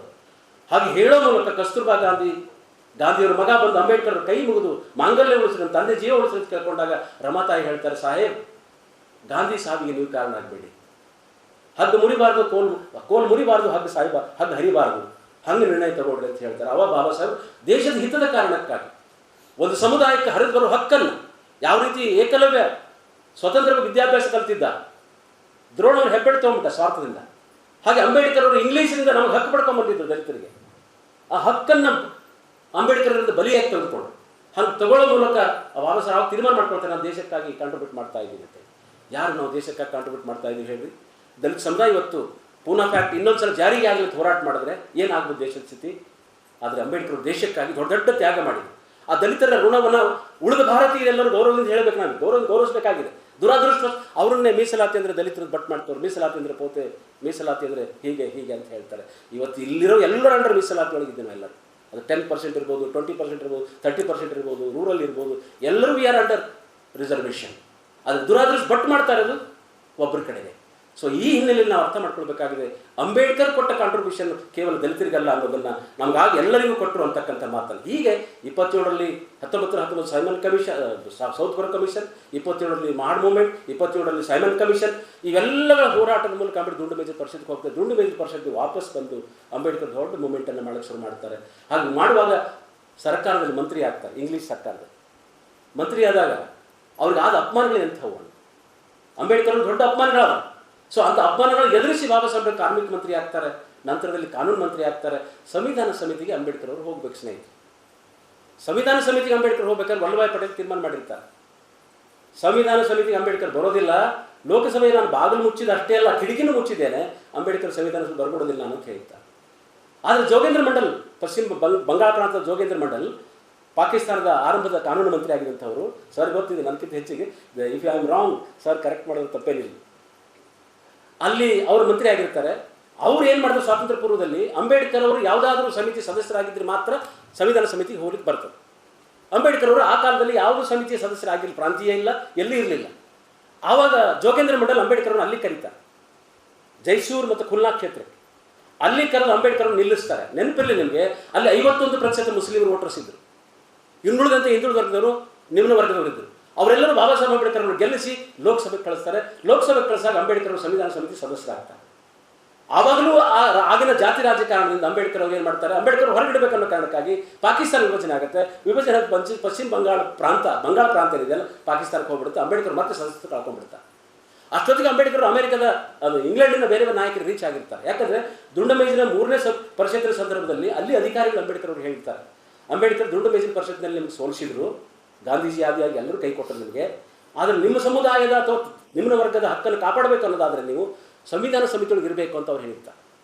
ಅದು ಬಾಬಾ ಸಾಹೇಬ್ ತಲೆ ಇಟ್ಕೊಂಡು ಇಲ್ಲಿ ಬಂದಿರ್ತಾರೆ. ಮತ್ತೆ ಅಲ್ಲಿ ಹೋಗಿ ರೀಚ್ ಆಗ್ತಾರೆ, ಅಲ್ಲಿ ಒತ್ತಡ ಬರುತ್ತೆ, ಇವರು ಸಂವಿಧಾನ ಸಮಿತಿಗೆ ಕಳಿಸ್ಬೇಕಾದ್ರೆ ಜೈಕರ್ ಅನ್ನೋರನ್ನ ರಾಜೀನಾಮೆ ಕೊಡಿಸಿ, ಜೈಕರ್ಗೂ ಮತ್ತು ನೆಹರೂಗೆ ಒಂದು ಹಂತದಲ್ಲಿ ರಿಫ್ಟ್ ಕ್ರಿಯೇಟ್ ಆಗಿರ್ತದೆ. ಆವಾಗ ಜೈಕರ್ ರಾಜೀನಾಮೆ ತಗೊಂಡು ಜೈಕರ್ ಬದಲಿಗೆ ಅಂಬೇಡ್ಕರ್ ರಾಜ್ಯಸಭೆ ಕಳಿಸ್ತಾರೆ. ಅಂಬೇಡ್ಕರ್ ಅವರು ಸಂವಿಧಾನ ಸಮಿತಿ ಅಧ್ಯಕ್ಷರಾಗ್ತಾರೆ, ಆ ಡ್ರಾಫ್ಟಿಂಗ್ ಕಮಿಟಿ ಚೇರ್ಮನ್ರಾಗಿ ಸಂವಿಧಾನ ಬರೀತಾರೆ. ದುರಾದೃಷ್ಟ ಇವತ್ತಿನ ಸಂದರ್ಭದಲ್ಲಿ ಸಂವಿಧಾನ BN ರಾವ್ ಬರೆದಿದ್ರು ಅಂತ ಹೇಳ್ತಾರೆ. ಮ್ಯಾನ್ಮಾರ್ ಸಂವಿಧಾನ BN ರಾವ್ ಬರೆದರು, 2 ವರ್ಷ ಉಳಿಲಿಲ್ಲ ಸಂವಿಧಾನ. ಭಾರತೀಯರಾಗಿ ಅವರು ಭಾರತದಲ್ಲಿ ಉಳಿಲಿಲ್ಲ, ಬೇರೆ ದೇಶದಲ್ಲಿ ಉಳ್ಕೊಂಡ್ರು. ಅವರು ಬಾಬಾ ಸಾಹೇಬ್ ಅಂಬೇಡ್ಕರ್ ಅವರಿಗೆ ಅಸಿಸ್ಟೆಂಟ್ ಆಗಿ, ಕ್ಲರ್ಕ್ ಅಂತ ನಾನು ಅನ್ನೋದಿಲ್ಲ, ಒಬ್ಬ ಅಧಿಕಾರಿ, ಆ ಕಾಲದ ಬುದ್ಧಿವಂತ ಅಧಿಕಾರಿ, ನೋಟ್ಸ್ ಎಲ್ಲ ಕಲೆಕ್ಟ್ ಮಾಡಿದ್ರು. ಅವರು ಸಂವಿಧಾನ ಬರಲಿಲ್ಲ. ಆದರೆ ಇವತ್ತಿನ ಜನ ತಿಳಿದು ಅಂಬೇಡ್ಕರ್ ಸಂವಿಧಾನ ಬರಲಿಲ್ಲ. ರಾಷ್ಟ್ರಪತಿ ಡಿಕ್ಲೇರ್ ಮಾಡಿದ್ದಾರೆ, TT ಕೃಷ್ಣಮಾಚಾರ್ಯ ಡಿಕ್ಲೇರ್ ಮಾಡಿದ್ದಾರೆ, ದೊಡ್ಡ ದೊಡ್ಡ ವ್ಯಕ್ತಿಗಳೆಲ್ಲ ಲೋಕಸಭೆಯಲ್ಲಿ ಹೇಳಿದವರು ರೆಕಾರ್ಡ್ಸ್ ಇದ್ದಾವೆ. ಹಾಗಿದ್ದು ಇಲ್ಲಿ ಜನ ಮೊಂಡತನ ವಾದ ಮಾಡಿ ಅಂಬೇಡ್ಕರ್ ಸಂವಿಧಾನ ಬರಲಿಲ್ಲ, ಅಂಬೇಡ್ಕರ್ ಸಂವಿಧಾನ ಮಾಡಿದ್ರೆ ಎಂಥ ಅನ್ಪಡ್ ಇದ್ದೀವಿ ನಾವು, ಅನ್ಎಜುಕೇಟೆಡ್ ಇದ್ದೀವಿ ನಾವು ಅನ್ನೋದನ್ನು ಭಾಳ ಮುಖ್ಯ ಅರ್ಥ ಮಾಡ್ಕೊಳ್ಬೇಕಾಗಿ ಸ್ನೇಹಿತರೆ. ಕಷ್ಟಪಟ್ಟು ಅಂಬೇಡ್ಕರ್ ಅವರು ಸಂವಿಧಾನ ಬರೆದರು. ಆ ಸಂವಿಧಾನ ಅಕಸ್ಮಾತ್ ಸಂವಿಧಾನ ಬಯಾಸ್ಡಾಗಿದ್ದರೆ, ಒಂದೇ ಸಮುದಾಯಕ್ಕೆ ಬರೆದಿದ್ರೆ ಆ ಸಂವಿಧಾನ ಜೀವಂತ ಇರ್ತಿರಲಿಲ್ಲ. ಇಡೀ ಭಾರತೀಯತೆಯನ್ನು ಅವ್ರು ಹೇಳ್ತಾರೆ. ಮತ್ತೆ ವಿದೇಶದ ಯಾವ ತತ್ವವನ್ನು ನಾನು ಫಾಲೋ ಮಾಡಿಲ್ಲ ಅಂತ ಹೇಳ್ತಾರೆ. ನನಗೆ ನನ್ನ ಗುರು ಬುದ್ಧನ ಚಿಂತನೆಗೆ ಪ್ರಭಾವಕ್ಕೊಳಗಾಗಿ ಸಂವಿಧಾನ ಬರೆದಿ ನನ್ನ ಮಾತನ್ನು ಹೇಳ್ತಾರೆ. ಸೊ ಹೀಗೆ ಸಂವಿಧಾನ ಬರೆದಂಥ ಡಾಕ್ಟರ್ ಬಾಬಾ ಸಾಹೇಬ್ ಅಂಬೇಡ್ಕರ್ ಅವರೇ ಒಂದು ಮಾತು ಬರ್ತದೆ, ಸಂವಿಧಾನ ಇನ್ನೇನು ಜಾರಿಗೆ ಬರಬೇಕು. ಜಾರಿಗೆ ಬರೋ ಹೊತ್ತಿನಲ್ಲಿ ಬಾಬಾ ಸಾಹೇಬರು ಮನೆಯಲ್ಲಿ ಒಂದು ಸಾರಿ, ಬಾಬಾ ಸಾಹೇಬರಿಗೆ ಪ್ರಾಣಿ ಅಂದರೆ ಬಹಳ ಪ್ರೀತಿ ಸರ್. ಎಲ್ಲ ನಾಯಿಗಳಿದ್ದವು ಮನೆಯಲ್ಲಿ. ಡೆಲ್ಲಿಯಲ್ಲಿ ಮೋಹಿನಿ, ಮುಂಬೈನಲ್ಲಿ ಟಾಬಿ ಅಂತ ಹೇಳಿ. ಡೆಲ್ಲಿಯಲ್ಲಿ ಇರಬೇಕಾದ್ರೆ ಸ್ವಾತಂತ್ರ್ಯ ಇನ್ನು 6-7 ತಿಂಗಳಿಗೆ ಬರಬೇಕು, ವರ್ಷ 6 ತಿಂಗಳಲ್ಲಿ. ಇಂಗ್ಲೆಂಡ್ ಪತ್ರಕರ್ತರು ಒಂದು ಸಾರಿ ಇವರೆಲ್ಲರೂ ಭೇಟಿ ಮಾಡಿ ಇಂಟ್ರ್ಯೂ ಮಾಡ್ಬೇಕಂತ ಹೋಗ್ತಾರೆ. 10 ಗಂಟೆಗೆ ಹೋದರೆ ಗಾಂಧೀಜಿ ಮನೆಗೆ ಹೋಗ್ತಾರೆ. ಗಾಂಧೀಜಿ ವಾಸ್ ಸ್ಲೀಪಿಂಗ್, ಸಾಬ್ ಸೋ ಗಯೆ ಹೈ ಕಲ್ आओ ಅಂತಾರೆ. ಮಹಾತ್ಮಾಜಿ ಸೋ ಗಯೆ ಅಂತಾರೆ. ಜಿನ್ನಾ ಮನೆಗೆ ಹೋಗ್ತಾರೆ. ಜಿನ್ನಾ ಆಲ್ಸೋ ಸ್ಲೀಪಿಂಗ್, ಸಾಬ್ ಸೋ ಗಯೆ ಹೈ ಸುಬಹ ಮೇ आओ, ಬೆಳಿಗ್ಗೆ ಬನ್ನಿ ಅಂತಾರೆ. ಇನ್ನೆಲ್ಲಿ ಹೋಗಬೇಕು? 26 ಅಲಿ ರಸ್ತೆ ಬಾಬಾ ಸಾಹೇಬ್ ಮನೆಗೆ. ಪತ್ರಕರ್ತರು ಅಲ್ಲಿ ಹೋಗ್ತಾರೆ. 12 ಗಂಟೆ ಆಗಿತ್ತು. 12 ಗಂಟೆ ಆದಾಗ ಮನೆ ಎದುರಿಗೆ ಹೋಗ್ತಾರೆ. ಟಾಬಿ ಡಾಗ್ ಬೊಗಳ್ತಾ ಇದೆ, ಗಾರ್ಡ್ ಇದ್ದಾನೆ. ಅಷ್ಟು ರಾತ್ರಿ ಯಾರೂ ಎದ್ದಿಲ್ಲ. ಸವಿತಾ ಅಂಬೇಡ್ಕರ್ ಎಬ್ಬಿಸ್ತಾರೆ. ನಾವು ಪತ್ರಕರ್ತರು ರಿಪೋರ್ಟ್ ಮಾಡಬೇಕಾಗಿದೆ, ಅಂಬೇಡ್ಕರ್ ಅವರು ಭೇಟಿ ಆಗಿಲ್ಲ. ಬಾಬಾ ಸಾಹೇಬರು ಓದುವಾಗ ಅವ್ರಿಗೆ ಡಿಸ್ಟರ್ಬ್ ಮಾಡೋಂಗಿಲ್ಲ, ಲೈಬ್ರರಿಲಿ ಓದ್ತಾ ಇದ್ದಾರೆ ಅವ್ರಿಗೆ. ಇಲ್ಲ, ಭೇಟಿ ಆಗಲೇಬೇಕು ನಾವು, ವಿ ಹ್ಯಾವ್ ಟು ರಿಪೋರ್ಟ್ ಅಂತ ಹೇಳ್ತಾರೆ. ಆಯಿತು. ಅವಾಗ ಏನು ಮಾಡ್ತಾರೆ ಸವಿತಾ ಅಂಬೇಡ್ಕರ್, ಆ ನಾಯಿ ಬಿಚ್ಚಿಬಿಡ್ತಾರೆ. ನಾಯಿ ಸೀದಾ ಮೇಲೆ ಹೋಗಿ ಇಷ್ಟು ಚೆನ್ನಾಗಿ ಅಪ್ಕೊಳ್ತದೆ ಬಾಬಾ ಸಾಹೇಬ್ರನ್ನ. ಕಾಲು ನೆಕ್ತದೆ, ಕೈ ನೆಕ್ತದೆ, ಮುಖ ನೆಕ್ತದೆ, ಮುತ್ತು ಕೊಡ್ತದೆ, ಕಿಸ್, ಇಂಗ್ಲೀಷಲ್ಲಿ ಕಿಸ್ ಅಂತೀವಲ್ಲ, ಕಿಸ್ ಕೊಡ್ತದೆ. ಅದು ನೋಡಿ ಬಾಬಾ ಸಾಹೇಬ್ ಪುಸ್ತಕ ಹಿಂಗಿಟ್ಟು ಹಿಂದೆ ಸರ್ ಕುರ್ಚಿಗೆ ಬೆನ್ನು ಆನಿಸಿ ಕೂತು ಹೇಳ್ತಾರೆ, ಎಲ್ಲ ನಾಯಿ, ನೀನು ಪ್ರಾಣಿ ಇದೆಯಾ, ನಿನಗೆ ಎಷ್ಟು ಒಳ್ಳೆ ಗುಣ ಇದೆಯಾ, ನನಗೆ ಬಂದು ಅಪ್ಕೊಳ್ತೀಯ, ನೆಕ್ತೀಯ, ಪಾದ ಮುಡ್ತೀಯ, ನಮಸ್ಕಾರ ಮಾಡ್ತೀಯ. ಈ ನಿನ್ನ ಗುಣ ಈ ದೇಶದ ಹಿಂದೂಗಳಿಗೆ ಬರಲಿಲ್ಲಲ್ಲ. ಅವ್ರು ಒಂದು ದಿವಸ ಅಪ್ಕೊಳ್ಳಿಲ್ಲ, ಒಂದು ದಿವಸ ನಾನು ಮುಟ್ಟಲಿಲ್ಲ, ಒಂದು ದಿವಸ ಪ್ರೀತಿ ಬರಲಿಲ್ಲ, ನಿನ್ನ ಗುಣ ಅವ್ರಿಗೆ ಯಾವಾಗ ಬರ್ತದೆ ಅಂತೇಳಿ ಬಾಬಾ ಸಾಹೇಬರು ವ್ಯಥೆ ಪಡ್ತಾರೆ. ವ್ಯಥೆ ಪಟ್ಟು ಕೆಳಗೆ ಬರ್ತಾರೆ. ಇದು ನಾ ಬರೆದಿದ್ದಲ್ಲ, ನಾನು ಓದಿದ್ದು ನಾರ್ಲಾ ಅಂಥೇಳಿ ಆಂಧ್ರದ ಒಬ್ಬ MP, ಈನಾಡು ಪತ್ರಿಕೆಯ ಸಂಪಾದಕರು ಆಗಿದ್ದರು. ಆ ತೆಲುಗು ಪುಸ್ತಕದಲ್ಲಿ ಇದೆ ಭಟ್ಕಟ್ರೆ. ಅದು ಅಲ್ಲಿ ಅವ್ರು ಬಂದು ಬಾಬಾ ಸಾಹೇಬ್ ಕೆಳಗೆ ಬರ್ತಾರೆ, ಪತ್ರಕರ್ತರು ಸಿಗ್ತಾರೆ. ಇಷ್ಟು ರಾತ್ರಿ ಯಾಕೆ ಬಂದಿರಿ, ಬರೀ ಮೇಲೆ ಕರ್ಕೊಂಡು ಹೋಗ್ತಾರೆ. ಮೇಲೆ ಕರ್ಕೊಂಡು ಕೂತಾಗ ಬಾಬಾ ಸಾಹೇಬ್ ಗಾಂಧೀಜಿಯವ್ರ ಹತ್ರ ಹೋಗಿದ್ದೀವಿ, ಗಾಂಧೀಜಿ ಮಕ್ಕೊಂಡಿದ್ದಾರೆ, ಜಿನ್ನಾನು ಮಲಗಿದ್ದಾರೆ, ನೀವು ಯಾಕೆ ಎಚ್ಚರ ಆಗಿದ್ದೀರಿ ಅಂತ ಕೇಳಿ ಅವ್ರು ಹೇಳ್ತಾರೆ ಬಾಬಾ ಸಾಹೇಬರು, ನೋಡಿ ಗಾಂಧಿ ಜನ ಸಂಘಟಿತರಾಗಿದ್ದಾರೆ, ಕ್ವಾಯ್ಟ್ ನ್ಯಾಚುರಲಿ ಅವ್ರು ಮಲಗ್ತಾರೆ. ಜಿನ್ನನ ಜನ ಸಂಘಟಿತರಾಗಿದ್ದಾರೆ, ಅದು ನ್ಯಾಚುರಲಿ ಅವ್ರು ಮಲಗ್ತಾರೆ. ನನ್ನ ಜನ ಇನ್ನೂ ಎಚ್ಚರಾಗಿಲ್ಲ, ನಿದ್ದೆಯಲ್ಲಿದ್ದಾರೆ, ಅವ್ರು ನಿದ್ದೆಯಿಂದ ಎಬ್ಬಿಸಬೇಕಾಗಿದೆ, ಅದಕ್ಕಾಗಿ ಎಚ್ಚರಾಗಿದ್ದು ಓದ್ತಾ ಇದ್ದೀನಿ ಅಂತ ಬಾಬಾ ಸಾಹೇಬ್ ಅಂಬೇಡ್ಕರ್ ಅವರು ಹೇಳ್ತಾರೆ. ಇದು ಬಾಬಾ ಸಾಹೇಬ್ ಅಂಬೇಡ್ಕರ್ ಅವರ ಕಾಳಜಿ. ನಾನು ಅದಕ್ಕೆ ಮೊದಲಿಗೆ ವಿದ್ಯಾರ್ಥಿ, ಇಲ್ಲಿರೋರಿಗೆ ವಿದ್ಯಾರ್ಥಿ ಆರೋಪ ಮಾಡ್ತೀನಿ ಅಂತ ಅನ್ಕೋಬೇಡಿ. ಯಾಕೆ ವಿದ್ಯಾರ್ಥಿಗಳಿಗೆ ಬಾಬಾ ಸಾಹೇಬ್ ಅಂಬೇಡ್ಕರ್ ಸ್ಯಾಕ್ರಿಫೈಸ್ ತಲುಪ್ತಾ ಇಲ್ಲ? ಯಾಕೆ ದಲಿತ ನೌಕರರಿಗೆ, ಹಿಂದೂ ವರ್ಗದ ನೌಕರರಿಗೆ ಬಾಬಾ ಸಾಹೇಬ್ ಅಂಬೇಡ್ಕರ್ ಚಿಂತನೆ ತಲುಪ್ತಾ ಇಲ್ಲ? ಯಾಕೆ ರಿಯಾಕ್ಟ್ ಸಪ್ಪೆ ಇದೆ? ರಿಯಾಕ್ಟ್ ಯಾಕೆ ಸಪ್ಪೆ ಇದೆ? ಕಳೆದ 10-11 ವರ್ಷದ ಎಂಪ್ಲಾಯ್ಮೆಂಟ್ ಇಲ್ಲದೆ ನಾವು ತಿರುಗ್ತಾ ಇದ್ದಿದ್ರೆ ಕೂಡ ನಾವು ಸುಖವಾಗಿದ್ದೀವಲ್ಲ, ಏನು ಕೇಳ್ತಾ ಇಲ್ವಲ್ಲ ಹಕ್ಕಿಗಾಗಿ ನಾವು. ಸೊ ಈ ನೆಲೆಯೊಳಗೆ ಆಲೋಚನೆ ಮಾಡ್ತಾ ಹೋದಾಗ ಬಾಬಾ ಸಾಹೇಬ್ ಅಂಬೇಡ್ಕರ್ ಅವರು ಬಹಳ ನೋವಿಂದ ಹೇಳ್ತಾರೆ. ಆ ಥರ ನೋವು ನಮ್ಗೆ ಯಾಕೆ ಅರ್ಥ ಆಗ್ತಾ ಇಲ್ಲ ಇವತ್ತು? ಬಾಬಾ ಸಾಹೇಬ್ ಅಂಬೇಡ್ಕರ್ ನೋವು ನಾವು ಅರ್ಥ ಮಾಡ್ಕೊಂಡಿದ್ರೆ ನಾವು ಭಾಳ ಎತ್ತರಕ್ಕೆ ಹೋಗ್ಬೋದಾಗಿತ್ತು, ಭಾಳ ಓದ್ಬೋದಾಗಿತ್ತು. ಆದರೆ ದುರದೃಷ್ಟಿ ಯಾರು ನಾವು ಓದ್ತಾ ಇಲ್ಲ ಅಂತಕ್ಕಂಥ ಮಾತನ್ನು ಗಂಭೀರವಾಗಿ ಆಲೋಚನೆ ಮಾಡಬೇಕಾಗಿದೆ. ಈ ನೆಲೆಯಲ್ಲಿ ಬಾಬಾ ಸಾಹೇಬ್ ಅಂಬೇಡ್ಕರ್ ಕೆಲಸಗಳನ್ನು ಓದ್ತಾ ಹೋದರೆ ಭಾಳ ನೋವು. ಬಾಬಾ ಸಾಹೇಬ್ ಅಂಬೇಡ್ಕರ್ ಕೆಲಸ ನೀರಾವರಿ ಇಲಾಖೆಗೆ, ಬಾಕರ್ನಂಗಲ್ ಅಣೆಕಟ್ಟಾಗಿರ್ಬೋದು, ಇವತ್ತೆಲ್ಲ ಈಶಾನ್ಯ ಭಾರತ ಇದೆ, ನೀರಾವರಿ ಆಗಿದ್ದರೆ ಅದು ಬಾಬಾ ಸಾಹೇಬ್ ಅಂಬೇಡ್ಕರ್ ಕಾರಣಕ್ಕೆ. ದೊಡ್ಡ ದೊಡ್ಡ ಅಣೆಕಟ್ಟುಗಳನ್ನು ಕಟ್ಟಿಸಿದಂಥವ್ರು, ವಿದ್ಯುತ್ ಮಂತ್ರಿಯಾಗಿ ವಿದ್ಯುತ್ ಯೋಜನೆ ಜಾರಿಗೆ ತಂದಂಥವ್ರು, ಎಂಪ್ಲಾಯ್ಮೆಂಟ್ ಯೋಜನೆ ಜಾರಿಗೆ ತಂದಂಥವ್ರು, ಕರೆಂಟ್ ಜಾರಿಗೆ ತಂದಂಥವ್ರು, ಇಂಥದ್ದೆಲ್ಲ ಯಾವ ಸೈನ್ಸ್ನಲ್ಲಿ ಎಷ್ಟು ಕೆಲಸ ಮಾಡಿದ್ದಾರೆ, ನೀರಾವರಿಯಲ್ಲಿ ಎಷ್ಟು ಕೆಲಸ ಮಾಡಿದ್ದಾರೆ, ಅರ್ಥಶಾಸ್ತ್ರದಲ್ಲಿ ಕೆಲಸ ಮಾಡಿ, ರಾಜ್ಯಶಾಸ್ತ್ರದಲ್ಲಿ ನೋಡಿ ಅವ್ರಿಗೆ 64 ವಿಷಯಗಳು ಗೊತ್ತಿದ್ದು, 32 ಪದವಿಗಳಿದ್ದು, ಇಷ್ಟೆಲ್ಲ ಪದವಿ ಇದ್ದಂಥ ಅಂಬೇಡ್ಕರ್ ಇವತ್ತಿಗೂ ಅಪಮಾನಕ್ಕೊಳಗಾಗ್ತಾ ಇದ್ದಾರೆ. ಟಿಲ್ ಟುಡೇ ಅವ್ರಿಗೆ ಇನ್ಸಲ್ಟ್ ಮಾಡ್ತಾ ಇದ್ದೀವಿ, ಟಿಲ್ ಟುಡೇ ಬೈಯೋ ಮೂಲಕ, ಜಾತಿಯಿಂದ ದೂರ ಇಡೋ ಮೂಲಕ ಅಪಮಾನ ಮಾಡ್ತಾ ಇದ್ದೀವಿ. ಸೊ ಈ ಹಿನ್ನೆಲೆಯಲ್ಲಿ ನಾವು ಆಲೋಚನೆ ಮಾಡಬೇಕಾಗಿದೆ ಬಂಧುಗಳೇ. ನಾವು ಬಾಬಾ ಸಾಹೇಬ್ ಅಂಬೇಡ್ಕರ್ ಅವರನ್ನ ಕೇವಲ ದಲಿತ ನಾಯಕರು ಅಂತ ಹೇಳಿ ಬಿಂಬಿಸೋದು ಬೇಡ, ಬಸವಣ್ಣ ದಲಿತ ನಾಯಕನ ಬಿಂಬಿಸೋದು ಬೇಡ. ಕುದ್ಬುಲ್ ರಂಗರಾಯ್ ನೆಲ ಇದೆ, ಅವ್ರು ಬಂದಾಗೆಲ್ಲ ಈ ಸಲ ಸಮಾಧಿಗೆ ಹೋಗೋಕ್ಕಾಗ್ತಾ ಇಲ್ಲ ನನಗೆ. ಹಿಂದೆ 2 ಸಲ ಬಂದಾಗ ಸರ್ ಕರೆಸಿದ್ರು, ಅವಾಗಲೂ ಕುದ್ಬುಲ್ ರಂಗರಾಯ್ ಸಮಾಧಿಗೆ ಹೋಗಿದ್ದೇನೆ. ಎಂಥ ಮನುಷ್ಯರೇ ಆತ. ನನ್ನ ಹಾಸ್ಟೆಲಲ್ಲಿ ಓದಿದ ಅಸ್ಪೃಶ್ಯ ಹುಡುಗ ಕಾರಿನಲ್ಲಿ ಹೋಗುವಾಗ ಆ ಧೂಳು ನನ್ನ ಮಸ್ತಕದ ಮೇಲೆ ಬಿದ್ದಾಗ ನನ್ನ ಜೀವನ ಪಾವನ ಆಗ್ತದೆ ಅಂತ ಹೇಳ್ತಾರಂದರೆ, ಬಿಂಗೆ ಬ್ರಾಹ್ಮಣ ಬಿಜಾಪುರದಲ್ಲಿ ಕಾಕಾ ಕಾರ್ಮಿಸಿದ್ರು ಅವ್ರ ಕಾಲಕ್ಕೆ. ಅವ್ರು ಅರ್ಜುನದಾರದ ಕೆಲಸ ಮಾಡಿದವ್ರನ್ನ ಕಾರಣಕ್ಕಾಗಿ ಅವ್ರು ಯಾರೂ ಹೆಣ್ಣು ಕೊಡಲಿಲ್ಲ. ಅವರಿಬ್ಬರು ತಂಗಿದರಿಗೆ ಮದುವೆ ಮಾಡ್ಕೊಳ್ಳಿಲ್ಲ ಯಾರು ಬ್ರಾಹ್ಮಣ. ನಾನು 78ರಲ್ಲಿ 8th ಓದುವಾಗ ಕಾಕಾ ಕಾರ್ತಿದ್ರು ಒಂದು ಲಂಗೋಟಿ ಹಾಕ್ಕೊಂಡು ಒಂದು ಬನಿಯನ್ನು ಹಾಕ್ಕೊಂಡು ಬರ್ತಿದ್ರು. ನಿಂಬಾಳ ರಾನಡೆ ಮಠದಲ್ಲಿ ನಾನಿದ್ದಾಗ ನನಗೆ ಸಂಸ್ಕೃತ ಕಲೀಲಿಕ್ಕೆ 2 ನೋಟ್ಬುಕ್ಕು, ಒಂದು ಪೆನ್ನು, ಒಂದು ಪುಸ್ತಕ ಕೊಟ್ಟಿದ್ದರು. ಅಂತ ಇಲ್ಲಿ ಯಾವುದೇ ವ್ಯಕ್ತಿಯನ್ನು ನಾವು ಜಾತಿಯಿಂದ ಅಳಿಬಾರದು ಅಂತಕ್ಕಂಥ ಮಾತನ್ನು ನಾನು ತಮ್ಮಲ್ಲಿ ವಿನಂತಿ ಮಾಡ್ಕೊಳ್ತೇನೆ. ಬಾಬಾ ಸಾಹೇಬ್ ಅಂಬೇಡ್ಕರ್ನ ರೀವಿಸಿಟ್ ಮಾಡಿ, ಗಾಂಧಿಯನ್ನು ರೀವಿಸಿಟ್ ಮಾಡಿ, ಬುದ್ಧನನ್ನು ರೀವಿಸಿಟ್ ಮಾಡೋ ಮೂಲಕ ಹೊಸ ಸಮಾಜವನ್ನು ಕಟ್ಟಬೇಕಾದಂಥ ಅನಿವಾರ್ಯತೆ ಇದೆ. ಹಾಗೆ ಕಟ್ಟೋ ಮೂಲಕ ವಿಶ್ವವಿದ್ಯಾಲಯಗಳು ಜ್ಞಾನದ ಕೇಂದ್ರಗಳು, ಹೊಸ ಜ್ಞಾನವನ್ನು ಹೊರಗೆ ಬಿಡಬೇಕು. ವಿಶ್ವವಿದ್ಯಾಲಯಗಳು ಮಡಿವಂತಿಕೆಯನ್ನು ಪ್ರತಿಪಾದನೆ ಮಾಡಿದ್ರೆ ಸಾಮಾಜಿಕ ಸಮಾನತೆ ಆಗಲಿ, ದೇಶದ ಒಳಿತನ್ನು ನಾವು ಬಯಸಿದಂಗೆ ಆಗೋದಿಲ್ಲ. ಆ ನಿಟ್ಟಿನಲ್ಲಿ ಇಲ್ಲಿರುವ ವಿದ್ವಾಂಸರು, ಇಲ್ಲಿರುವ ಭವಿಷ್ಯದ ವಿದ್ಯಾರ್ಥಿಗಳು ನೀವೆಲ್ಲ ಆಲೋಚನೆ ಮಾಡೋಕ್ಕೆ ಹೆಚ್ಚು ಓದಬೇಕು. ಬಾಬಾ ಸಾಹೇಬ್ರು ಹೆಂಗೆ ಓದ್ತಿದ್ರು ಹಂಗೆ ಹೆಚ್ಚು ಓದೋ ಮೂಲಕ ನಾವು ಅದಕ್ಕೆ ಹೇಳ್ತಾರೆ, ನಾನು ಹೇಳ್ತಂದ್ರೆ ರಥವನ್ನು ಇಲ್ಲಿ ತಂದು ನಿಲ್ಲಿಸಿದ್ದೀನಿ, ಎಳಿಲಿಕ್ಕಾದರೆ ನನ್ನ ಜನಾಂಗಕ್ಕೆ ಎಳಿ ಅಂತ ಹೇಳು, ಎಳಿಲಿಕ್ಕೆ ಆಗಲಿಲ್ಲ ಅಂದರೆ ಅದನ್ನು ಅಲ್ಲೇ ಬಿಡು ಅಂತ ಹೇಳು, ಹಿಂತಳು ಕೆಲಸ ಮಾಡಿಬಿಡು ಅಂತ ಹೇಳಿ. ದುರಾದೃಷ್ಟ ನಾವೆಲ್ಲ ಹಿಂತಳಿಬಿಟ್ಟಿದ್ದೀವಿ ನಾವು. ಸೊ ಆ ಕಾರಣಕ್ಕಾಗಿ ಸ್ನೇಹಿತರೆ, ನನ್ನನ್ನು ಕರೆಸಿ ನನಗೆ ತಿಳಿದಂಥದ್ದನ್ನು ಕೆಲವು ಮಾತು ಹೇಳಿಕ್ಕೆ ಅವಕಾಶ ಮಾಡಿಕೊಟ್ಟಿದ್ರಿ. ಮಂಗಳೂರು ವಿಶ್ವವಿದ್ಯಾಲಯ ಕುಲಪತಿಗಳು, ಕುಲಸಚಿವರು ತಾವೆಲ್ಲ ಕೇಳಿದ್ರಿ. ತಪ್ಪು ಮಾಹಿತಿ ಏನಾದರೂ ಇದ್ದರೆ ಇಲ್ಲೇ ಬಿಟ್ಬಿಡಿ, ಒಳ್ಳೇದು ಏನಾದರೂ ಇದೆ ತಮ್ಮಲ್ಲಿ ಇಟ್ಕೊಳ್ಳಿ ಅಂತ ಹೇಳ್ತಾ ನನ್ನ ಮಾತನ್ನು ಮುಗಿಸ್ತಾ ಇದ್ದೀನಿ. ಜೈ ಹಿಂದ್, ಜೈ ಭಾರತ್.